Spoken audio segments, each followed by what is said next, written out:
Oke, halo teman-teman semua. Gimana siang hari ini udah pada istirahat semua ya? Berarti udah siap untuk menerima materi-materi yang akan disampaikan oleh speakers kita pada siang hari ini.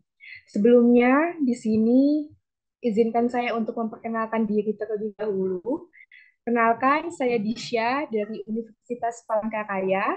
Dan di sini saya akan menemani teman-teman semua kurang lebih 2 jam ke depan. Dan hari ini ada yang spesial nih, karena sebentar. Oke, kita hari ini sama-sama ada di breakout room peternakan dan tentunya saya ucapkan selamat datang kepada teman-teman semua yang sudah masuk ke breakout room peternakan karena hari ini sangat spesial sekali ya teman-teman. Kita akan menerima 3 topik yang sangat menarik dan tentunya akan dibawakan oleh speakers kita. Topik pertama akan membawa topik Animal Welfare in Poultry Production in Indonesia yang akan dibawakan langsung oleh Mas Wisnu. Lalu ada topik aplikasi probiotik dalam budidaya ayam broiler yang akan disampaikan secara paralel langsung oleh speakers kita, Mas Hairul dan Mas Dian Tasminto. Dan juga ada perkembangan budidaya ayam lokal di Indonesia yang akan disampaikan langsung oleh Mas Ahmad. Oke, di sini akan membacakan susunan acara kita pada siang hari ini, yaitu opening, lalu penyampaian materi sesi pertama, yaitu Animal Welfare in Poultry Production Indonesia, dilanjutkan dengan sesi diskusi, kesimpulan dan closing statement. Lalu yang kedua, mengenai aplikasi probiotik dalam budidaya ayam broiler, dilanjutkan dengan sesi diskusi, kesimpulan dan closing statement, dan juga perkembangan budidaya ayam lokal di Indonesia, dilanjutkan dengan sesi diskusi, kesimpulan dan closing statement. Di sini ada pun pengumuman yang perlu disampaikan kepada teman-teman semua bahwa selama acara peserta dapat menyalakan kamera tetapi tidak diperkenankan untuk menyalakan mikrofon dan peserta diharapkan menggunakan format pada akun Zoom masing-masing dan pada sesi tanya jawab peserta dapat bertanya dengan menuliskan pertanyaan di kolom chat atau melakukan raise hand dan menunggu persetujuan dari host. Lalu yang keempat, tertib dan fokus selama acara berlangsung. Oke,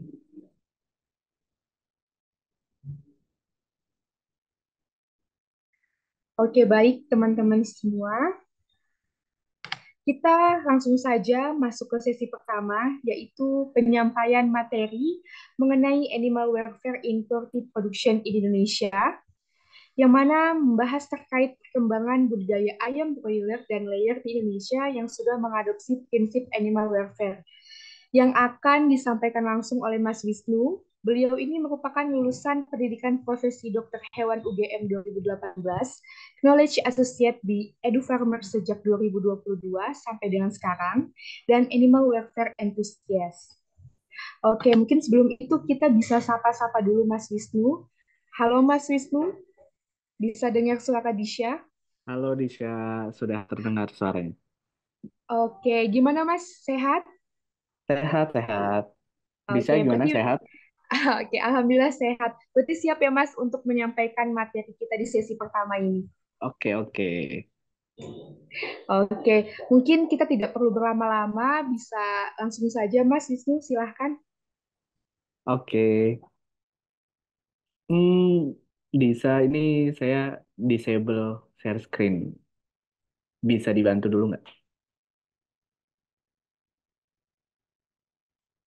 Oke, sudah terlihat? Sudah Kak, silahkan.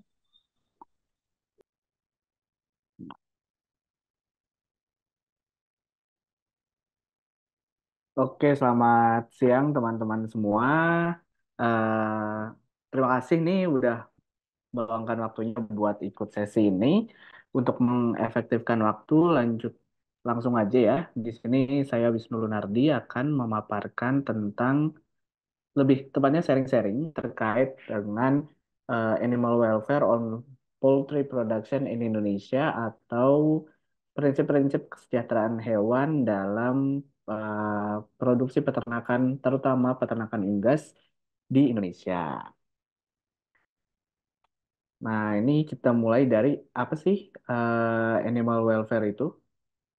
Ada yang mau jawab dari sini? Nah, kalau menurut Undang-Undang Nomor 18 Tahun 2009, yaitu Undang-Undang tentang Peternakan dan Kesehatan Hewan, yang dimaksud animal welfare atau kesejahteraan hewan adalah segala urusan yang berhubungan dengan keadaan fisik dan mental dari seekor hewan menurut ukuran perilaku alami hewan yang perlu diterapkan dan ditegakkan untuk melindungi hewan dari perlakuan setiap orang yang tidak layak terhadap hewan yang dimanfaatkan manusia.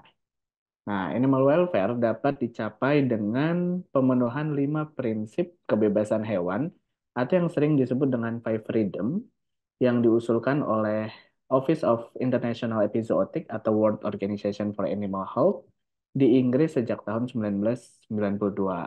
Inggris ini memang dikenal dengan salah satu negara yang sudah mengkampanyekan terkait dengan kesejahteraan hewan sejak sebenarnya lebih lama lagi dari tahun 1992. Cuma OIE baru mengadopsi 5 prinsip dasar yang dijadikan indikator dari pemenuhan hak-hak prinsip kebebasan hewan atau Five Freedom.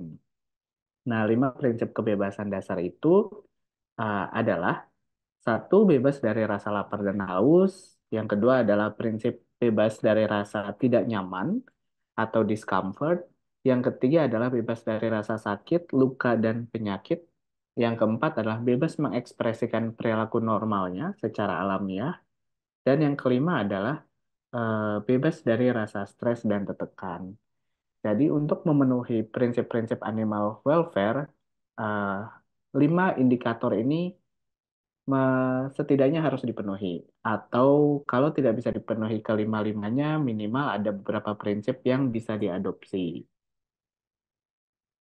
Lalu bagaimana sih penerapan animal welfare yang ada di Indonesia? Nah, kalau melihat gambar di slide ini, apakah menurut teman-teman, apakah ini termasuk animal welfare atau enggak? Kalau melihat gambar ini termasuk salah satu perilaku yang tidak animal welfare. Karena tidak seyogianya ayam-ayam memakai pakaian seperti manusia. Karena ayam-ayam udah punya pakaian alami, yaitu bulunya. Itu bisa melindungi ayam-ayam dari gangguan udara, suhu yang tidak normal, suhu yang terlalu lembab, dan lain sebagainya. Jadi tidak perlu pakaian tambahan seperti manusia. Nah, kalau melihat gambar yang ini, apakah termasuk animal memenuhi prinsip animal welfare?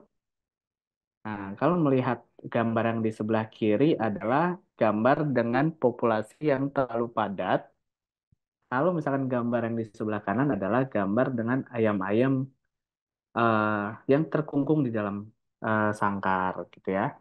Nah, bayangkan kalau ayam-ayam tersebut akan terjebak di dalam sangkar selama seluruh hidupnya. Lalu, apa bedanya mereka dengan mesin-mesin produksi yang digunakan manusia untuk memproduksi makanan yang dibutuhkan manusia. Padahal ayam-ayam tersebut adalah makhluk hidup yang sejatinya perlu diberikan hak-hak ataupun prinsip-prinsip untuk memenuhi kesejahteraan. Tuh, kalau dilihat dari dua gambar di atas ini, tentunya hak-hak ataupun prinsip kesejahteraan hewannya tidak terpenuhi. Ini yang budidaya ayam yang lazim ditemui di Indonesia. Nah, hampir seluruh atau sekitar 150 juta populasi ayam petelur, terutama ya, ayam layer yang dipekerjakan dalam tanda petik dalam produksi telur komersial di Indonesia menghabiskan seluruh hidupnya di dalam kandang kawat kecil atau bambu yang disebut dengan kandang baterai.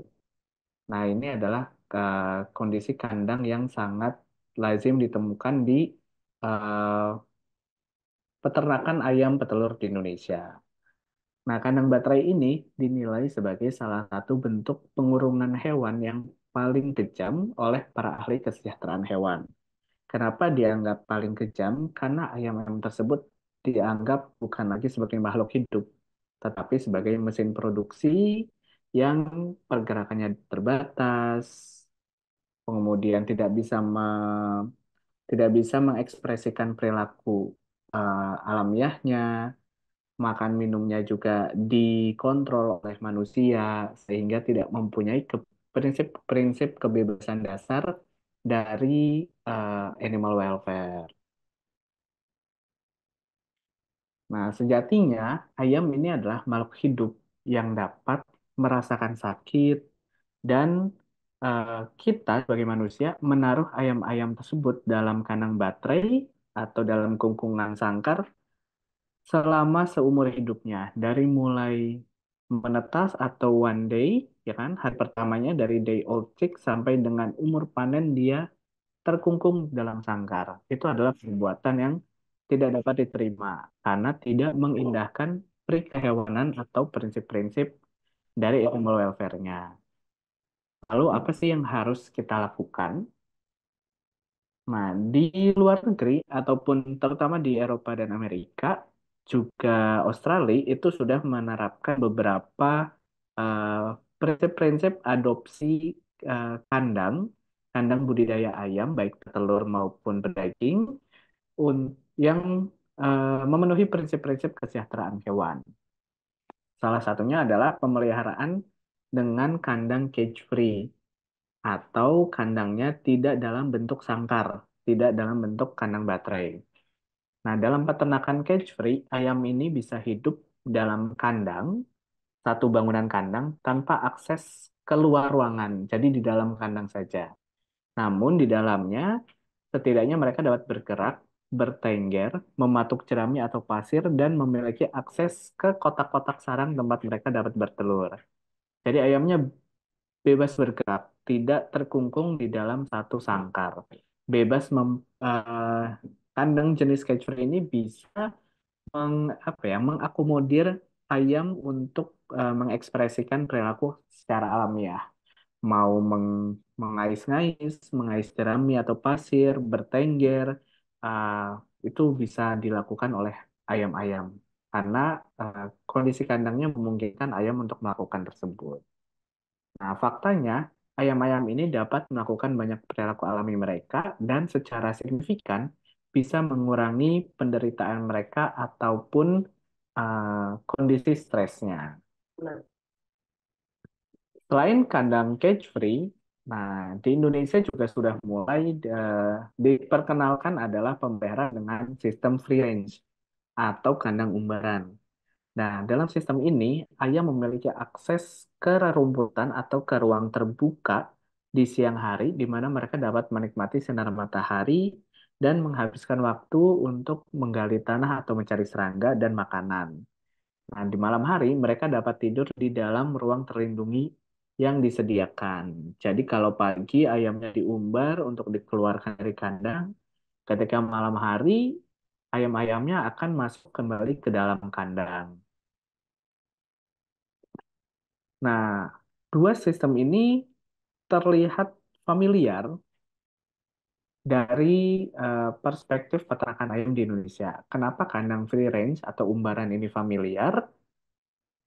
Karena ayam free range ini, prinsip free range ini sudah diterapkan oleh nenek moyang kita sejak zaman dulu. Contohnya adalah di pemeliharaan ayam kampung yang banyak ditemui secara backyard atau halaman belakang di desa-desa. Atau zaman dulu di Indonesia ini sudah menerapkan prinsip animal welfare pada pembelian ayam kampung dengan sistem kandang umbaran. Kalau malam ayamnya dimasukkan ke dalam kandang, kalau pagi ayamnya dilepas dan dibiarkan berkeliaran di halaman rumah.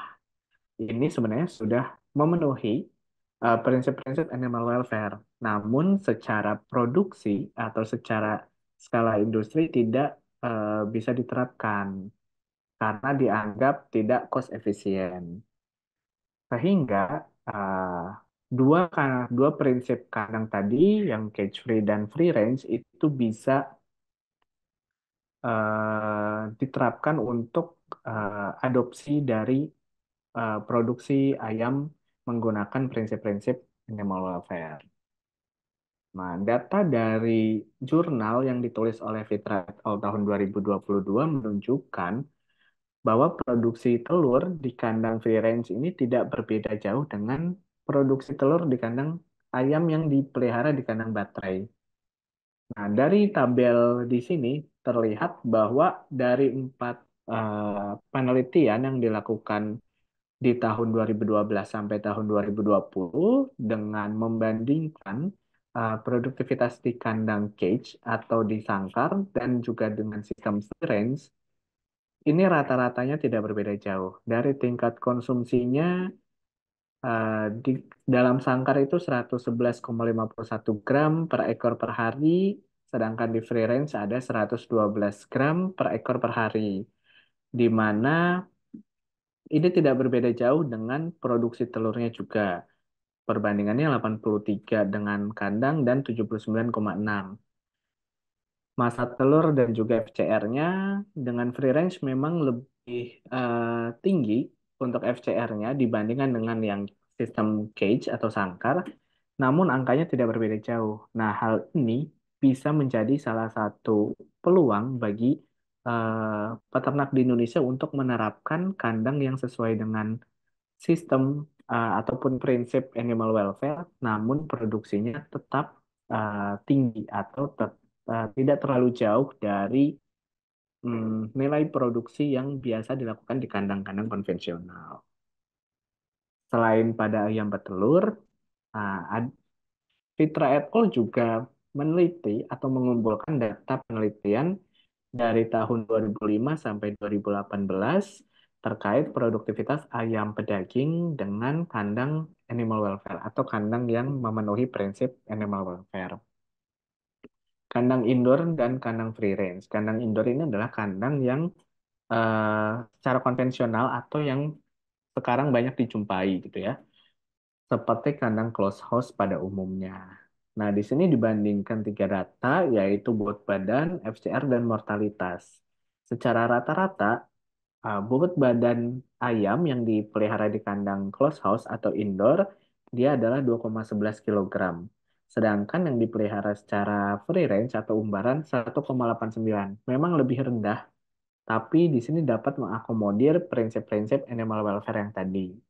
Dari segi FCR pun eh, dia lebih tinggi, yaitu 2,12 dibanding dengan kandang yang indoor ataupun closed house, hanya 1,92. Tentunya juga dengan mortalitas. Ada sebagian yang memang lebih kecil kalau dipelihara dengan free range dibanding dengan closed house. Namun secara rata-rata yang free range adalah 3,7% dibandingkan dengan kematian di kandang closed house hanya 2,3%. Performanya memang tidak terlalu bagus dibandingkan dengan indoor atau kandang closed house konvensional memang lebih bagus. Hanya saja kandang free range ini bisa, lagi-lagi nilai plusnya adalah bisa mengakomodir prinsip-prinsip animal welfare yang ada 5 prinsip kebebasannya. Jadi, kelima prinsip kebebasan tersebut bisa terakomodir, namun juga performa produksinya tidak terlalu berbeda jauh dengan kandang konvensional.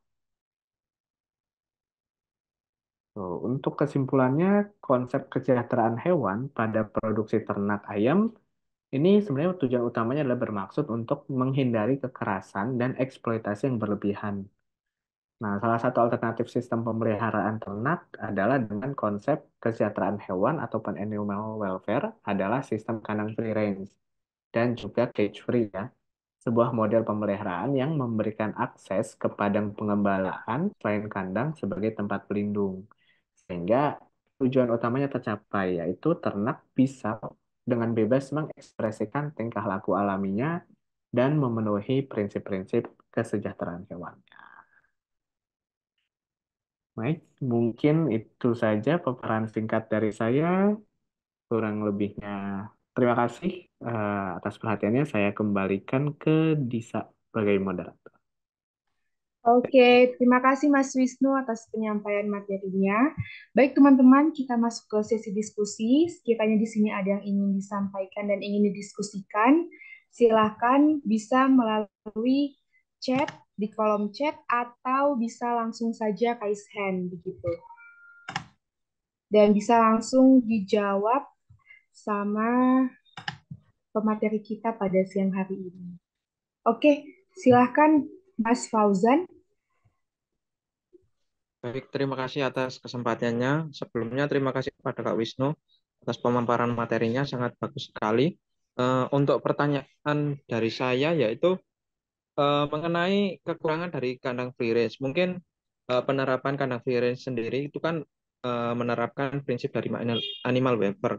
Akan tetapi dari kandang free range tersebut memiliki kekurangan diantaranya seperti kurang bisanya untuk meminimalisir terjadinya penyebaran penyakit karena di outdoor juga kanibalisme tingkat 1 dan 2.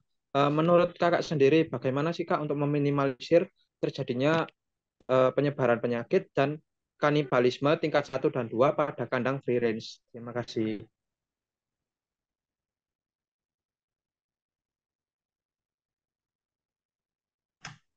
Oke, silahkan Kak Wisnu bisa langsung dijawab aja kali ya Mas ya. Iya, oke, Disa, makasih. Oke, Mas Fauzan, terima kasih pertanyaannya. Untuk meminimalisir yang pertama ya, yang terkait penyakit, memang resiko di kandang umbaran ini terbilang cukup tinggi karena kita tidak bisa secara intensif memisahkan antara kandang ayam yang sakit dengan ayam yang sehat, gitu ya. Biasanya kalau di kandang free range atau kandang umbaran, ayam yang sakit atau yang memiliki gejala-gejala sakit ini cenderung akan lebih Menurut pasif dibandingkan dengan ayam-ayam yang lain. Sehingga ketika umbarannya dibuka, ayam-ayam tersebut tidak berlarian, tapi cenderung akan berdiam diri di dalam kandang ataupun di pojok-pojokan. Nah, biasanya ayam-ayam yang lebih pasif ini akan diperiksa secara spesifik oleh anak kandang ataupun animal health control yang bertugas eh, di kandang tersebut. Salah satu cara untuk meminimalisir terjadinya penularan penyakit adalah bisa dengan pertama adalah menjaga lingkungan kandang, baik sirkulasi, kelembaban, ataupun suhunya. Yang kedua adalah dengan adanya program vaksinasi rutin yang bisa dijalankan ataupun programnya dibuat ketat, supaya ketika terjadi penyakit tidak menyebar ke teman-teman ayam yang lain ataupun kekebalan herd immunity-nya sudah terbentuk. Yang kedua terkait dengan kanibalisme. Kanibalisme ini bisa terjadi kalau di ayam petelur bisa karena manajemen lighting yang tidak baik ataupun ada beberapa faktor seperti adanya kelaparan dan lain-lain. Seperti disebutkan kanibalisme tingkat 1 dan 2. Nah, untuk menghindari adanya kanibalisme ini, ayam-ayam tersebut biasanya diberikan konsumsi pakan yang cukup dan juga pencahayaan. Kalau di Indonesia, ini masih dalam tahap penelitian yang banyak dilakukan oleh Fakultas Peternakan UGM karena mereka memiliki eh, kandang cage free yang bisa diakses oleh umum untuk penelitian kerjasama dengan Global Food Partners. Karena memang panduan untuk free range cage di Indonesia ini masih terbilang baru. Banyak panduannya itu terbuat di kandang free range di 4 musim. Sedangkan untuk mengadopsi prinsip-prinsip tersebut ke negara Indonesia yang iklimnya adalah tropis, itu perlu dilakukan penelitian ulang. Nah, penelitian ini masih berjalan sampai sekarang. Salah satu penelitiannya adalah untuk mengurangi tingkat kanibalisme pada ayam free range. Gitu, Mas Fauzan. baik kak, terima kasih atas jawabannya. Ya, sama-sama. Oke, terima kasih Mas Fauzan. Selanjutnya nih Mas, ada yang raise hand lagi dari Mas Rizal. Silakan Mas Rizal. Baik, terima kasih atas waktunya, Kak Moderator. Perkenalkan, nama saya Rizal Rinaldi. Ya, untuk pemaparannya saya rasa sangat bagus dari Mas Wisnu. Mungkin ada sedikit pertanyaan dari saya mengenai efisiensi dan ekonomi, Mas. Nah, dari segi animal welfare, emang kandang cage free itu memenuhi begitu ya. Tapi untuk efisiensi kandang dan sebagainya itu saya rasa masih kurang. Nah, selanjutnya dari aspek ekonomi. Dari aspek ekonomi pun dari pemaparan yang Anda jelaskan tadi untuk FCR dari kedua hasil penelitian tadi menunjukkan bahwasanya FCR di kandang cage free lebih tinggi. Nah, itu kan menandakan bahwasanya biaya produksinya akan lebih tinggi. Nah, pertanyaan saya mungkin ada tidak Mas dari saran Mas Wisnu sendiri untuk membalancekan, menyeimbangkan untuk kerugian ekonomi dengan aspek produksi pada cage free dan kandang di kandang yang konvensional begitu Mas. Oke. Oke, langsung dijawab ya di saya. Terima kasih Mas Rizal untuk pertanyaannya. Memang salah satu kelemahan dari kandang free range atau yang menerapkan prinsip kesejahteraan hewan adalah dia tidak efisien dalam cost produksi. Baik secara Henday ataupun FCR, dia lebih bengkak dibandingkan dengan ayam yang dipelihara di kandang konvensional. Untuk menyeimbangkannya, pada umumnya adalah peternak yang menerapkan sistem free range atau cage free menjual produk telurnya dengan harga yang lebih tinggi.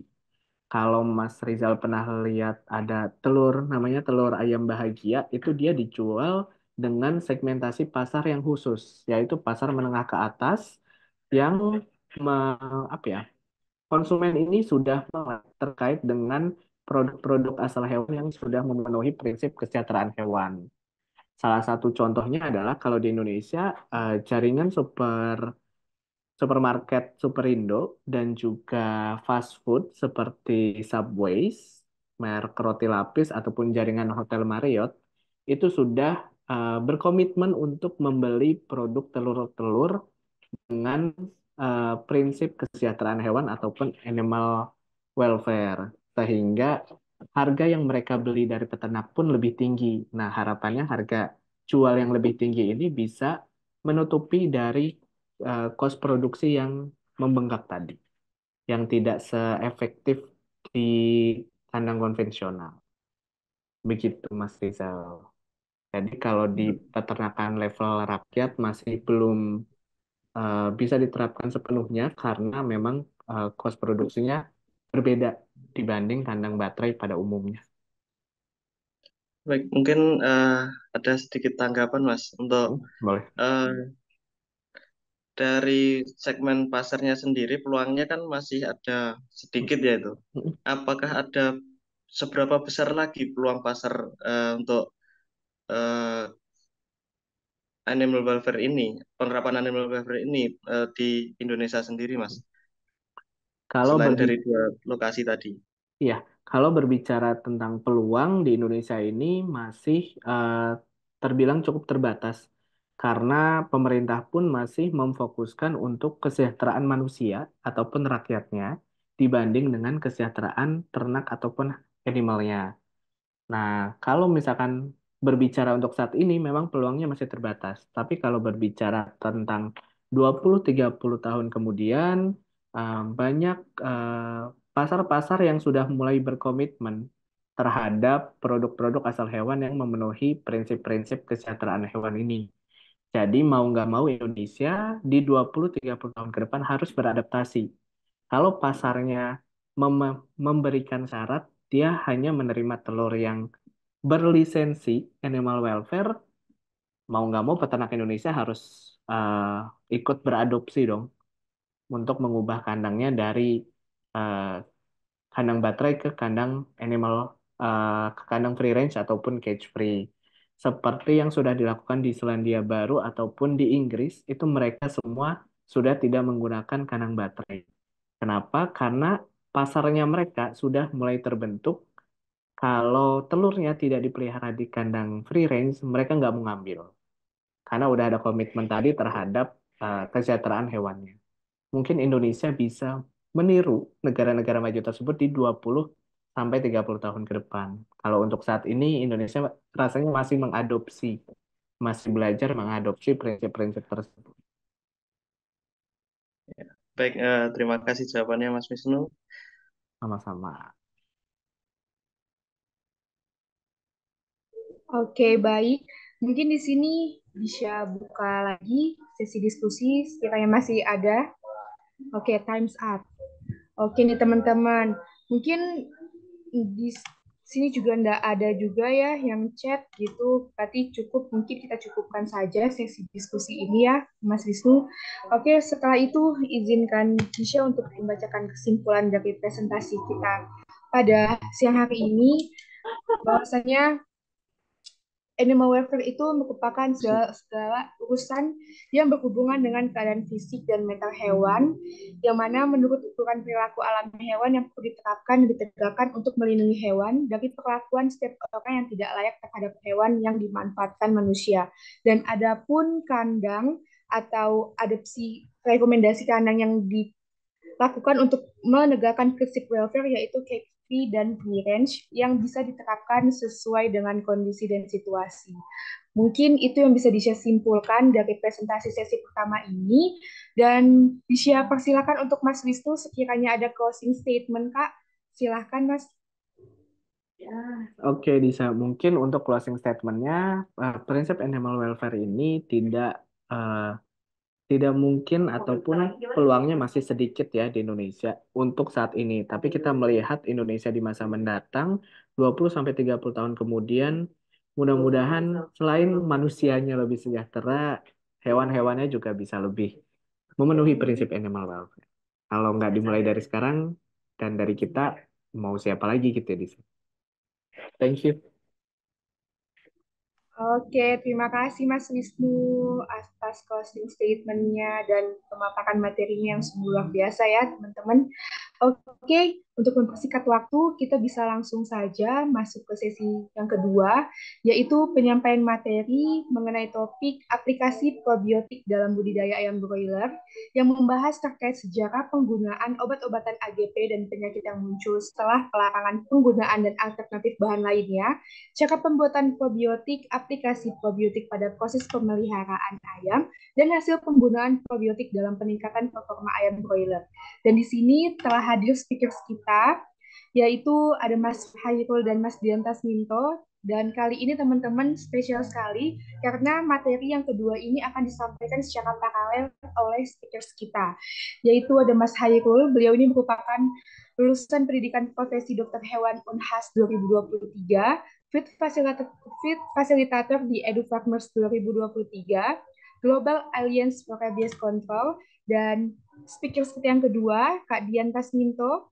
Beliau ini merupakan lulusan S1 Ilmu dan Industri Peternakan UGM tahun 2020, Fit Fasilitator pada program Bun Commodity Broiler di EduFarmers sejak 2021 hingga sekarang, publikasi pada EOP, Conference Series Earth and Environmental Science, Effect of Paper Sweet Potato, levels and carbohydrate stores on fermentation, kinetic, and lactic acid production by Lactobacillus paracei. Oke. Mungkin sebelum itu kita bisa sapa-sapa dulu speakersnya kali ya. Di sini sudah hadir Kak Diantas Minto dan Mas Hairul. Oke, hadir Disha. Terima kasih atas kesempatannya.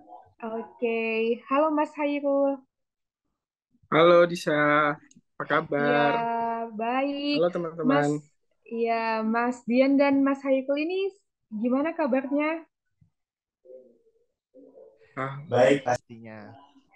Oke, sudah siap ya Mas ya untuk menyampaikan materi di sesi kita yang kedua ini? Siap. Siap, oke. Mungkin tidak perlu lagi kita menunggu lama, bisa langsung saja Mas Diantas Minto, silahkan. Oke, baik. Terima kasih moderator. FDA saya Disha sudah memberikan kesempatan untuk kami presentasikan terkait tema kami ya di peternakan mengangkat tema terkait probiotik. Di sini ada saya, Diantas Minto, dan ada rekan saya, Hairul Afzan. Kedepannya akan memberikan presentasi dan sebelumnya izin saya share screen ya.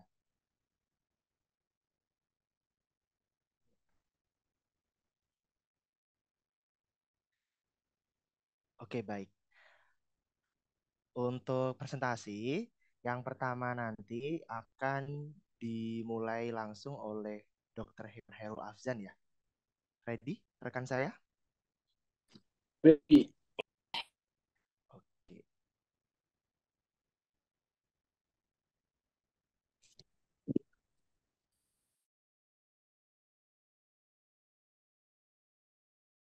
Oke, halo teman-teman.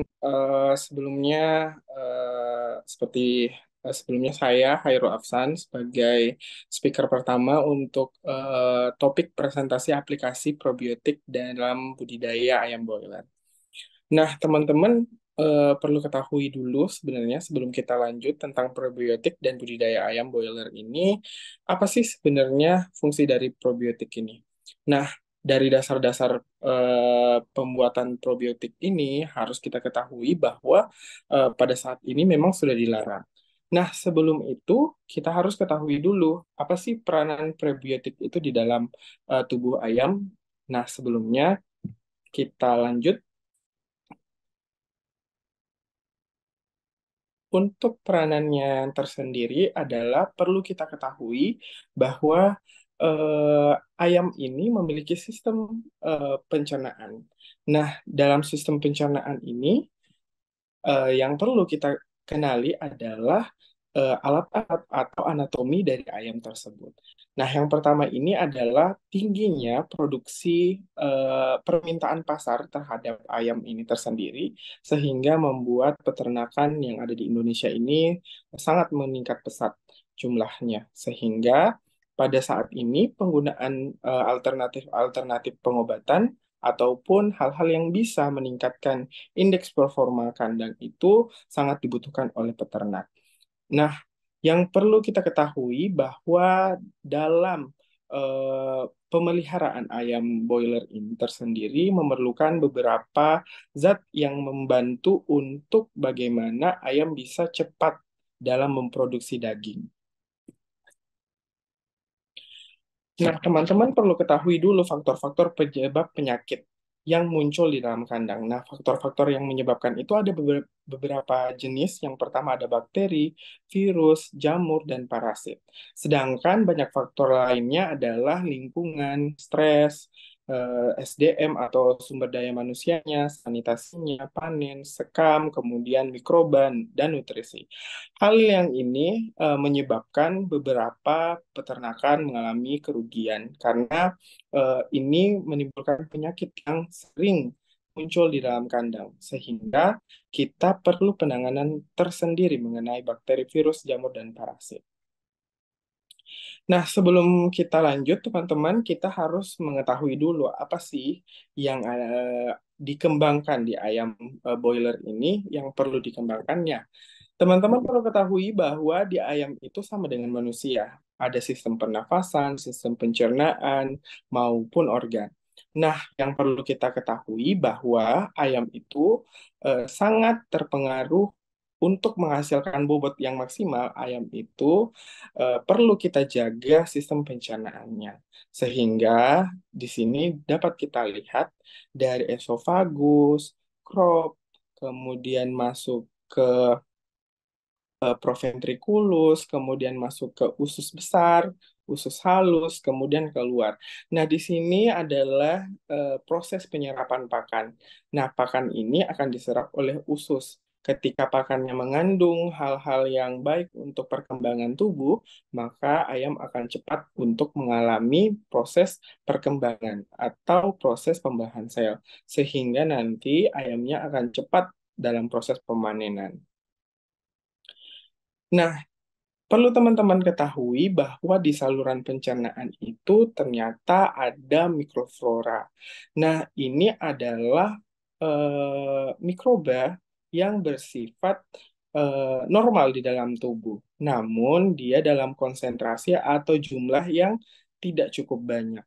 Hal ini berfungsi untuk bagaimana makanan yang akan dicerna itu bisa dihancurkan atau dilumaskan, sehingga nanti akan berubah menjadi partikel-partikel kecil yang akan diserap oleh tubuh, sehingga akan diolah menjadi energi ataupun otot yang akan menambah bobot badan dari ayam. Nah, teman-teman, selain itu, kita perlu ketahui bahwa di dalam pemeliharaan itu sering sekali terjadi penyakit-penyakit yang disebabkan oleh bakteri maupun virus. Nah, salah satunya adalah berakapul atau polorum yang disebabkan oleh bakteri Salmonella polorum. Nah, Salmonella ini merupakan bakteri yang flora normal di dalam tubuh sebenarnya. Namun dalam keadaan khusus ketika ayamnya stres atau ayamnya sakit, dia akan muncul untuk memperbanyak diri sehingga memperbanyak gejala yang timbul. Nah, gejala-gejala yang timbul ini akan berupa kotoran berwarna putih seperti kapur yang menempel pada anus, jengger keunguan, nafsu makan menurun, lemah sayap, dan tergantung. Nah, pencegahan yang dapat dilakukan adalah sanitasi kandang dan peralatan, kemudian pengobatan dalam yang dilakukan dengan menggunakan antibiotik. Kemudian ada necrotic enteritis, infeksi pencernaan akibat bakteri Clostridium. Nah, teman-teman, sama juga ini merupakan jenis bakteri yang sering kita temukan ketika kita mengoleksi jenis bakteri yang ada di saluran pencernaan ayam. Ini berarti merupakan bakteri yang bersifat positif dalam tanda khusus bahwa dia dalam jumlah tertentu memiliki peranan yang baik bagi tubuh. Namun dalam kondisi yang lebih dari itu nanti akan menimbulkan penyakit. Kemudian ini foto bedah yang bisa kita lihat untuk saluran pencernaan ayam yang terkena necrotic enteritis. Ya, next saja. Kemudian yang terakhir yang paling sering adalah kolibasilosis. Nah, kolibasilosis ini disebabkan oleh bakteri Escherichia coli. Escherichia coli ini kalau dalam dunia kesehatan hewan itu dia berperan untuk melakukan pembusukan pada zat atau pakan yang masuk sehingga nanti keluarnya akan dalam bentuk zat sisa. Nah, E. coli ini sangat berperan penting dalam memecah makanan menjadi partikel-partikel yang kecil yang dapat diserap oleh tubuh. Untuk kolibasilosis ini sering sekali muncul di kandang. Nah, ini adalah foto bedah yang bisa kita lihat ketika ayam terkena E. coli, di mana yang pertama jantungnya terbungkus oleh tabir yang seperti lemak, kemudian hati yang berwarna putih, kemudian ada usus yang terbungkus oleh jaringan yang berwarna kuning yang bukan termasuk lemak. Nah, ini adalah tanda-tanda yang khusus yang bisa dilihat adalah kurus, bulu kusam, nafsu makan menurun, perkejuan pada organ jantung, hati, rongga perut, kemudian dia diare, kemudian bulu kotor atau lengket di sekitar dubur. Nah, untuk penanganannya sendiri, yang perlu dilakukan adalah meningkatkan imunitas, memberi suplemen atau multivitamin, menjaga kesehatan dari ususnya, kemudian tidak membuat ayamnya stres, meningkatkan kualitas dari biosecurity, kemudian kualitas air tertentu. Eh, Kemudian yang paling penting habitat atau tempat ayam kita itu beraktivitas sehingga secara tidak langsung sekam ini adalah bumi bagi mereka. Nah, yang terakhir adalah koksidiosis atau penyakit yang disebabkan oleh parasit Emeria sp. Nah, ini merupakan penyakit pencernaan juga yang disebabkan oleh parasit. Sehingga nanti kalau kita lakukan pembedahan, yang akan kita lihat adalah adanya iritasi atau berdarah pada sekum atau bagian pencernaan dari ayam. Nah, ini yang paling sering akan muncul pada ayam. Kemudian yang perlu kita perhatikan adalah gejala-gejala yang timbulnya. Yang pertama adalah bulunya kasar, tidak mengkilap, kemudian berak darah. Ini adalah salah satu gejala patognomonis yang bisa kita lihat. Kemudian adanya luka pada usus atau bintik merah, ayam lemas, kemudian kematian 1% per hari. Nah, teman-teman, ini itu adalah gejala yang sering muncul akibat kemarin ada pemberian AGP pada ayam. Kenapa AGP itu apa sih sebenarnya? Nah, AGP itu adalah antibiotik growth promoter. Merupakan bahan kimia atau obat antibiotik yang diberikan dalam dosis terapi atau dia di bawah dosis normal ataupun dia digunakan untuk menghambat pertumbuhan dari bakteri yang ada pada saluran pencernaan ayam. Beberapa contoh untuk yang sering digunakan adalah penisilin, cefalosporin, sulfonamid, quinolone, maklonida, kemudian tetracycline dan ionfon. Nah, apa sih sebenarnya alasan pelarangan penggunaan AGP ini atau antibiotik growth promoter ini? Antibiotik dalam dosis yang rendah itu memicu terjadinya resistensi antibiotik. Apa sebenarnya ini resistensi antibiotik? Di mana bakterinya ini sudah kebal terhadap obat yang diberikan, sehingga ketika di manusianya mengkonsumsi ayam tersebut, resistensi antibiotik ini akan terjadi pada bakteri atau mikroba yang ada di dalam tubuh manusia, sehingga nanti ketika diberikan obat yang sama, maka bakteri tersebut tidak akan mati. Itu adalah alasan utama kenapa antibiotik growth promoter ini bisa dihentikan di peternakan ayam broiler.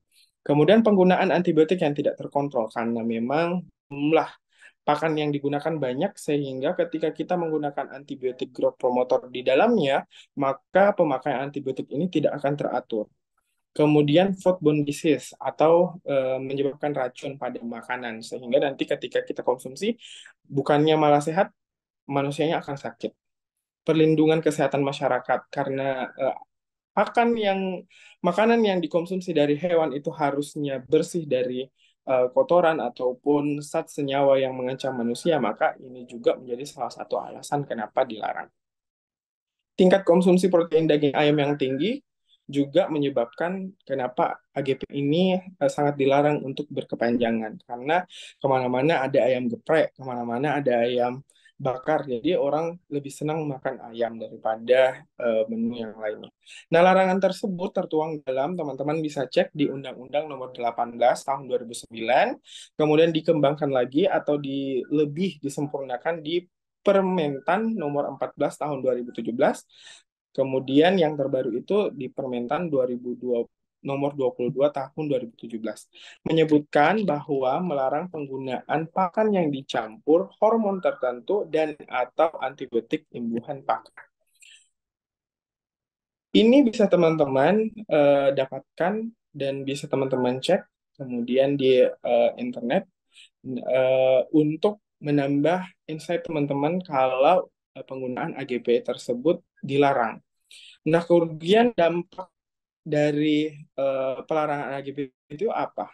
Yang pertama, bagi peternak yaitu mortalitas penyakit ayam semakin tinggi. Jadi, yang saya sebutkan sebelumnya, penyakit-penyakit yang jarang muncul karena penggunaan AGP itu, nah karena AGP-nya dilarang, sekarang sudah muncul sangat tinggi di masyarakat. Bahkan ada beberapa peternak yang mengalami kerugian yang cukup besar akibat penyakit-penyakit tersebut karena pelarangan penggunaan AGP dalam pakan.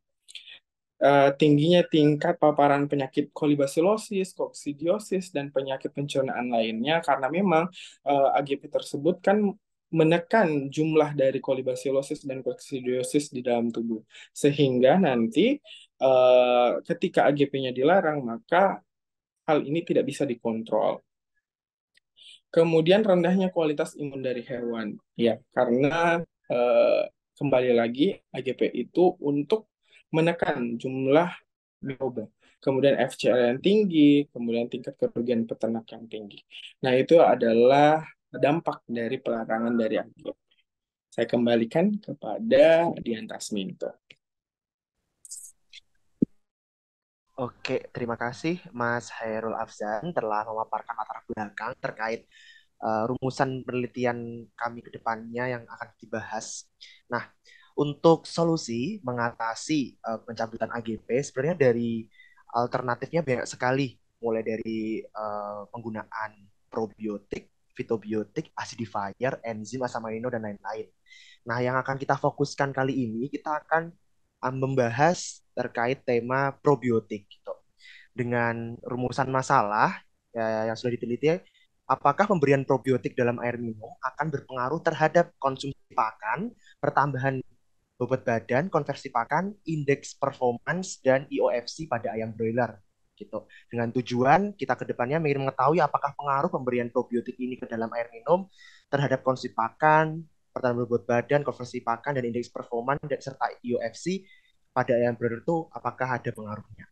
Serta diharapkan ada manfaatnya memberikan bahan informasi ilmiah tentang suplementasi probiotik pada tingkat konsumsi pakan, PBB, konversi pakan, indeks produksi, dan IOFC pada ayam broiler.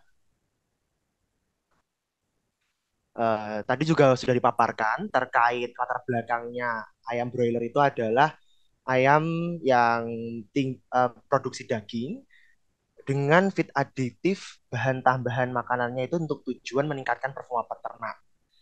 Uh, Performa tersebut didukung dengan feed aditif. Kita memasukkan probiotik di sini, merupakan sediaan sel mikrobia atau komponen dari sel mikrobia mempunyai pengaruh menguntungkan pada kesehatan dan kehidupan inangnya.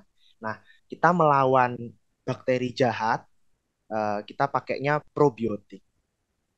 Kemudian peran probiotik di sini yaitu menghasilkan suasana asam pada saluran pencernaan, sehingga probiotik juga sebagai acidifier penurun pH di air minum. Dengan tujuan kedepannya bisa meningkatkan konsumsi pakan, meningkatkan bobot badan, serta menekan FCR paling utamanya. Karena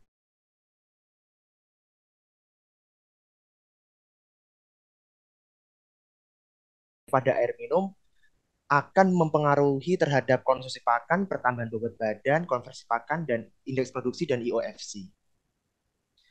Penelitian kami dilaksanakan pada program BUN yang ke-6 di area Takalar pada tanggal 29 Juni sampai 28 Juni. Di sini kami menggunakan bahan DOC sama probiotik, DOC dari PT Mitra, PT Cioma Sadi Satwa, Unit Goa. Dengan alat-alat sebagai berikut yang kami gunakan, kami juga, karena pemberiannya di air minum, jadi cukup kami memakai galon manual seperti ini yang kita gantung tiap seketan dengan ukuran seketan 1x1 dengan isi ayam 8 ekor. Untuk bahannya, kita treatment manajemen sekam sama cukup di treatment di air minum. Metode penelitian yang kami lakukan itu kita akan eksperimen lapang. Hasil penelitian dan analisis menggunakan rancangan acak lengkap pola searah. Nah, bentuknya sekitarnya akan seperti ini dan kita akan menghasilkan variabel penelitiannya ada 5 seperti berikut, yaitu konsumsi pakan, pertambahan bobot badan, konversi pakan, indeks produksi, dan income feed over cost, IOFC.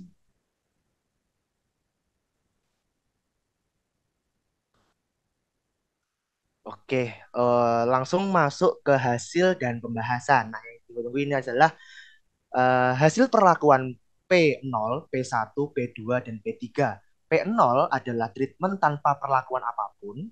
P1 adalah treatment dengan eh, dosis setengah km. P2 adalah dosis 1 km dan P3 adalah dosis 2 km. Untuk 1 km-nya kita dapatkan 7,5 mili per 1 liter air minum. Gitu.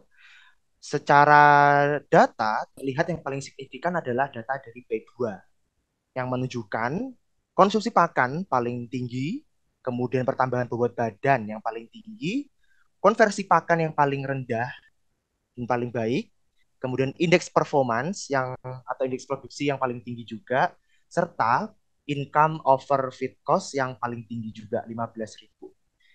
Nah, untuk detailnya di konsumsi pakan Penambahan mikrobia yang menguntungkan atau probiotik dapat meningkatkan pencernaan makanan pada ternak unggas, sehingga dapat mengefisiensi konsumsi pakan. Nah, berikut adalah data konsumsi pakan yang kita ambil P0 selama periode pemeliharaan usia 1 sampai 29 hari. P0-nya adalah cenderung feed intake mengalami penurunan mulai sejak usia 15 hari ke atas di bawah standar. Sedangkan untuk P1 datanya juga sama, udah 15 hari ke atas mulai penurunan, tapi usia 23 hari ke atas udah mulai naik peningkatan. Nah, data P2 menunjukkan bahwa feed intake atau konsumsi pakan selama peliharaan eh, berjalan sangat stabil, tapi mulai dari usia 13 sampai usia 24 ini masih di bawah standar karena mungkin banyak pengaruh faktor lingkungan. Karena juga semua mayoritas ayam juga mengalami penurunan performa di usia segini. Tapi ini mampu bertahan dan sampai di usia akhir, di usia 29 hari yang kita analisis itu mengalami peningkatan yang cukup tinggi. Di P3 justru malah kurang karena dosisnya ini kan 2 kali km, jadi terlalu berlebih sehingga dia kurang bisa mengejar seperti yang P2. Dari konsumsi pakan selanjutnya pembahasan detail terkait pertambahan bobot badan. P0 hasilnya sekian, lebih rendah, P1 hasilnya lebih tinggi, P2 lebih sangat tinggi, dan P3 di bawah P2.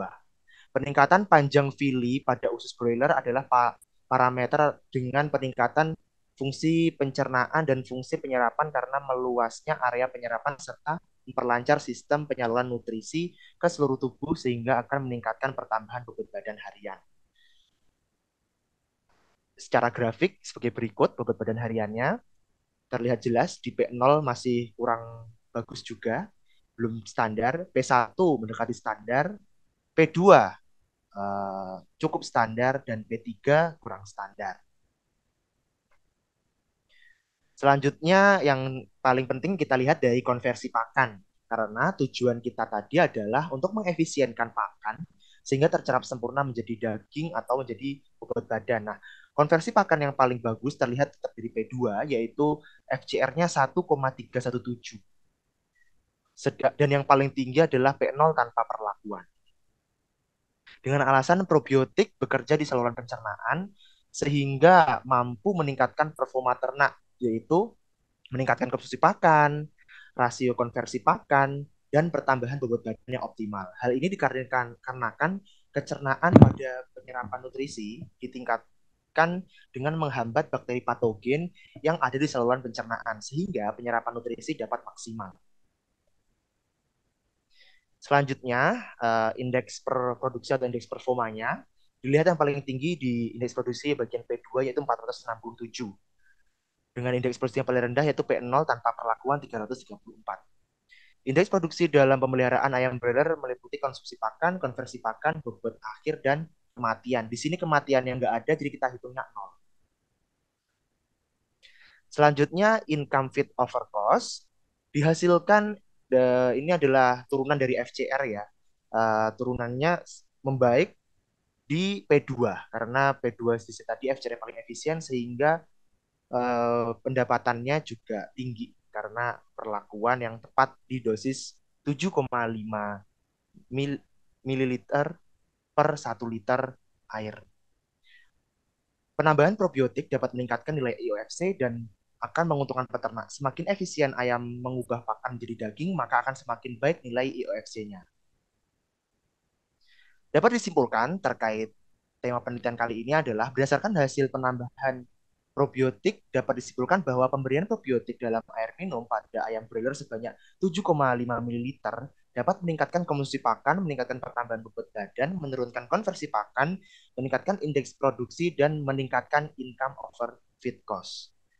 Saran yang kami berikan ke depannya, semoga berdasarkan hasil kesimpulan tadi, maka disarankan sebaiknya pemberian probiotik dalam air minum berjumlah sebanyak 7,5 ml per 1 liter air. Ini adalah sedikit cuplikan dokumentasi berdasarkan FDA saya di area Takalar. Mungkin di sini juga ada yang mewakili, ada Aslan, Andini, dan Tia Fitri. Terima kasih dari kami, saya kembalikan ke Disha. Oke, terima kasih Mas Dian Tasminto dan Mas Hairul atas penyampaian materinya. Baik teman-teman, di sini kita langsung saja masuk ke sesi diskusi. Oke nih, sudah ada yang raise hand dari Mas Rizal. Silahkan Mas Rizal. Baik, terima kasih atas waktunya, moderator. Bagus sekali untuk pemaparan presentasi dari Mas Tasminto dan Mas Hairul Afsan. Saya ada dua pertanyaan mengenai penelitian Anda, yaitu yang pertama, bagaimana mekanisme dengan penambahan probiotik itu dapat meningkatkan kesehatan dan atau mencegah penyakit, dan juga meningkatkan performan dari ayam itu sendiri. Nah, yang selanjutnya itu bagaimana jika penggunaan probiotik itu kelebihan? Apa yang terjadi pada ayam yang pada ternak kita gitu? Oke, mungkin langsung bisa dijawab aja ya Mas Dian Tasminto dan Mas Hairul. Silahkan. Oke, terima kasih atas pertanyaannya. Jadi, bagaimana sih sebenarnya pemberian dari probiotik ini bisa menekan penyakit dan menambah bobot dari ayam ini tersendiri? Karena perlu diketahui teman-teman bahwa flora normal dalam tubuh kita itu adalah eh, yang bantu dalam proses pemecahan nutrisi yang masuk dalam tubuh, sehingga ayam itu akan mudah untuk menyerap eh, nutrisi ataupun vitamin yang masuk di dalam pakan itu, sehingga nanti akan cepat prosesnya untuk diubah menjadi sel ataupun jaringan, sehingga akan menambah bobot badan. Nah, penambahan probiotik ini adalah bakteri baik atau dia akan menekan jumlah dari eh, bakteri yang bersifat gram negatif. Nah, teman-teman perlu ketahui bahwa di dalam usus dari ayam itu sangat bergantung pada pH. Nah, bakteri tersebut juga sangat bergantung pada pH. Ketika kita lihat tadi bahwa probiotik ini akan menyebabkan suasana asam, itu akan menyebabkan bakteri-bakteri patogen yang ada dalam tubuh akan mati. Sehingga nantinya akan tetap di bawah standar dari yang ditoleran terhadap tubuh. Sehingga nanti kalau misalkan ke depannya akan ada penambahan-penambahan probiotik, kalau dia sesuai standar, maka dia akan cepat dalam proses memecah nutrisi-nutrisi yang ada di dalam tubuh, di dalam pakan, sehingga nanti ayamnya akan mudah menyerap makan tersebut, sehingga nanti bisa menjadi daging ketika setelah dikonsumsi. Dalam hal ini, dia cepat dalam memecah nutrisi yang ada di dalam dengan bantuan probiotik tersebut. Mungkin itu aja dari saya untuk yang pertanyaan pertama. Oke, selanjutnya izin saya melengkapi. Nah, terkait hubungan probiotik ini dapat meningkatkan performa, pada skemanya itu intinya probiotik akan menghasilkan senyawa dalam bentuk enzim serta asam-asam organik. Enzim berperan untuk memecah molekul besar jadi molekul sederhana sehingga mempercepat kinerja pencernaan. Gitu. Yang kedua, asam-asam organik ini bersifat asam ya, pasti tugasnya untuk membunuh bakteri jahat atau patogen karena bakteri patogen tidak mampu hidup di pH rendah. Gitu. Jadi mungkin mekanismenya seperti itu untuk kinerja probiotik ini bisa meningkatkan efisiensi pencernaan di saluran pencernaan serta bisa menjaga kesehatan saluran pencernaan. Selanjutnya, jika dosisnya itu berlebih, itu bukannya efisien untuk meningkatkan, karena di sini malah jatuhnya over produksi terlalu asam ya. Nah, saat terlalu asam, suasana pH terlalu asam dalam saluran pencernaan, maka akan menambah kinerja pencernaan terlalu cepat, sehingga mekanisme metabolisme tubuh pada ayam sendiri juga ikut terganggu. Sebenarnya tetap efisien untuk membunuh bakteri, tapi tidak efisien untuk metabolisme ayamnya sendiri. Mungkin itu sedikit tambahan jawaban dari saya. Sambil kembalikan ke moderator. Oke, terima kasih Mas Kak Tasmin dan Mas Hairul. Untuk Mas Rizal, apakah ada tanggapan Mas dari Oke, jawaban? cukup jelas untuk jawabannya. Terima kasih Mas Tasmin dan Mas Hairul. Oke, terima kasih juga Mas Rizal atas pertanyaannya. Oke, mungkin di sini Sama Rizal. teman-teman, baik, teman-teman di sini ada yang ingin lagi didiskusikan sama speakers kita. Oh, ini ada satu pesan private message ke Disha. Oke, ini ada pertanyaan ya Mas, langsung Disha sampaikan saja. Katanya begini, jika menggunakan probiotik, apakah efisiensi dengan kos di kandang dan jika tidak berhasil, apakah itu akan menimbulkan kerugian? Nah, itu bagaimana itu Mas Tasmin dan Mas Hairul? Bisa langsung dijawab mungkin. Oke, thank you dari yang sudah bertanya melalui moderator. Izin menjawab terkait efisiensi probiotik ini jika kedepannya malah gagal, gimana dong ini? Ya. Menguntungkan atau enggak? Pertama, kita perlu cari cek dulu atau konfirmasi bahwa probiotik ini benar-benar benar probiotik, ya, bukannya salah salah bakteri gitu. Dikhawatirkan probiotik ini kita sebelum diberikan itu dia mungkin kadaluarsa, dia udah di fase kan ada bakteri ada fasenya log, lag, stasioner gitu ya. Jadi saat kapan itu bakteri sudah di fase kapan gitu. Kalau bisa fase stasioner ya, jangan sampai fase dead. Kalau udah dead, dia udah menimbulkan racun. Saat dia menimbulkan racun, bukannya itu malah memperbaiki saluran pencernaan, malah menambah racun gitu.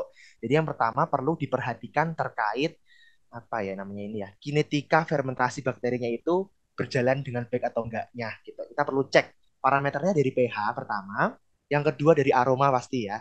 Kalau udah menimbul aroma lain seperti alkohol atau apa itu udah memproduksi senyawa lainnya udah fase dead, udah mulai fase mati gitu. Terus dari apa lagi ya parameternya perlu kita cek ya. Sebenarnya paling bagus dari OD ya, dari OD bakterinya gitu ya. Pangkat berapa ya? Kalau bisa minimal pangkat 10 ke atas gitu. 10, 11, 12 atau lebih. Itu lebih bagus. Nah, selanjutnya untuk mengakali bagaimana caranya biar efisien secara cost-nya, kita bisa kok melakukan perbanyakan probiotik ini dengan cara kita misalnya 1 liter probiotik murni atau bubuk 1 kilo probiotik murni kita bisa kembang biakan berarti beratus-ratus liter gitu dengan cara perbanyakan bakteri. Prinsipnya sama seperti di laboratorium, kita perlu menggunakan tambahan-tambahan senyawa seperti sumber karbohidrat, sumber protein, sumber energi, sumber mineral dan sebagainya. Kalau mungkin di laboratorium kita pakainya MRS Brut ya. Kalau di sini mungkin kita pakainya ya kalau mungkin di peternak mitra sederhananya seperti tetes tebu, air kelapa, kemudian kentang sebagai sumber makanan bakteri gitu. Itu bisa kita perbanyak bakteri dengan metode fermentasi yang tepat, itu juga bisa menekan efisiensi atau cost-nya supaya biar lebih hemat lagi pastinya gitu. Jadi tidak usah ragu, khawatir untuk mempraktekkan ini ketika kita takut karena harganya mahal, kita bisa melakukan alternatif yang kedua yaitu perbanyakan bakteri gitu. Mungkin itu sedikit jawaban dari saya. Mungkin Mas Hairul ada tambahan? Oh iya, cukup ya. Oke, kembalikan ke moderator. Oke, terima kasih Mas Dian Tasminto atas penyampaian jawabannya. Mungkin yang tadi kasih private message, semoga sudah bisa memahami jawaban dari Mas Dian. Oke, apakah masih ada teman-teman sekalian yang ingin didiskusikan? Kalau memang sudah tidak ada, bisa dicukupkan saja. Oh, oke. Ada dari Mas Fauzan. Silahkan, Mas. Baik, terima kasih atas kesempatannya. Sebelumnya mohon maaf tidak bisa on-cam karena saya sinyal. Pertanyaan Suara Mas Fauzan kecil sekali, Mas. Ya, enggak jelas. baik. Terima kasih atas kesempatannya. Masih belum bagus ini, masih belum terdengar. Oke, dicoba lagi.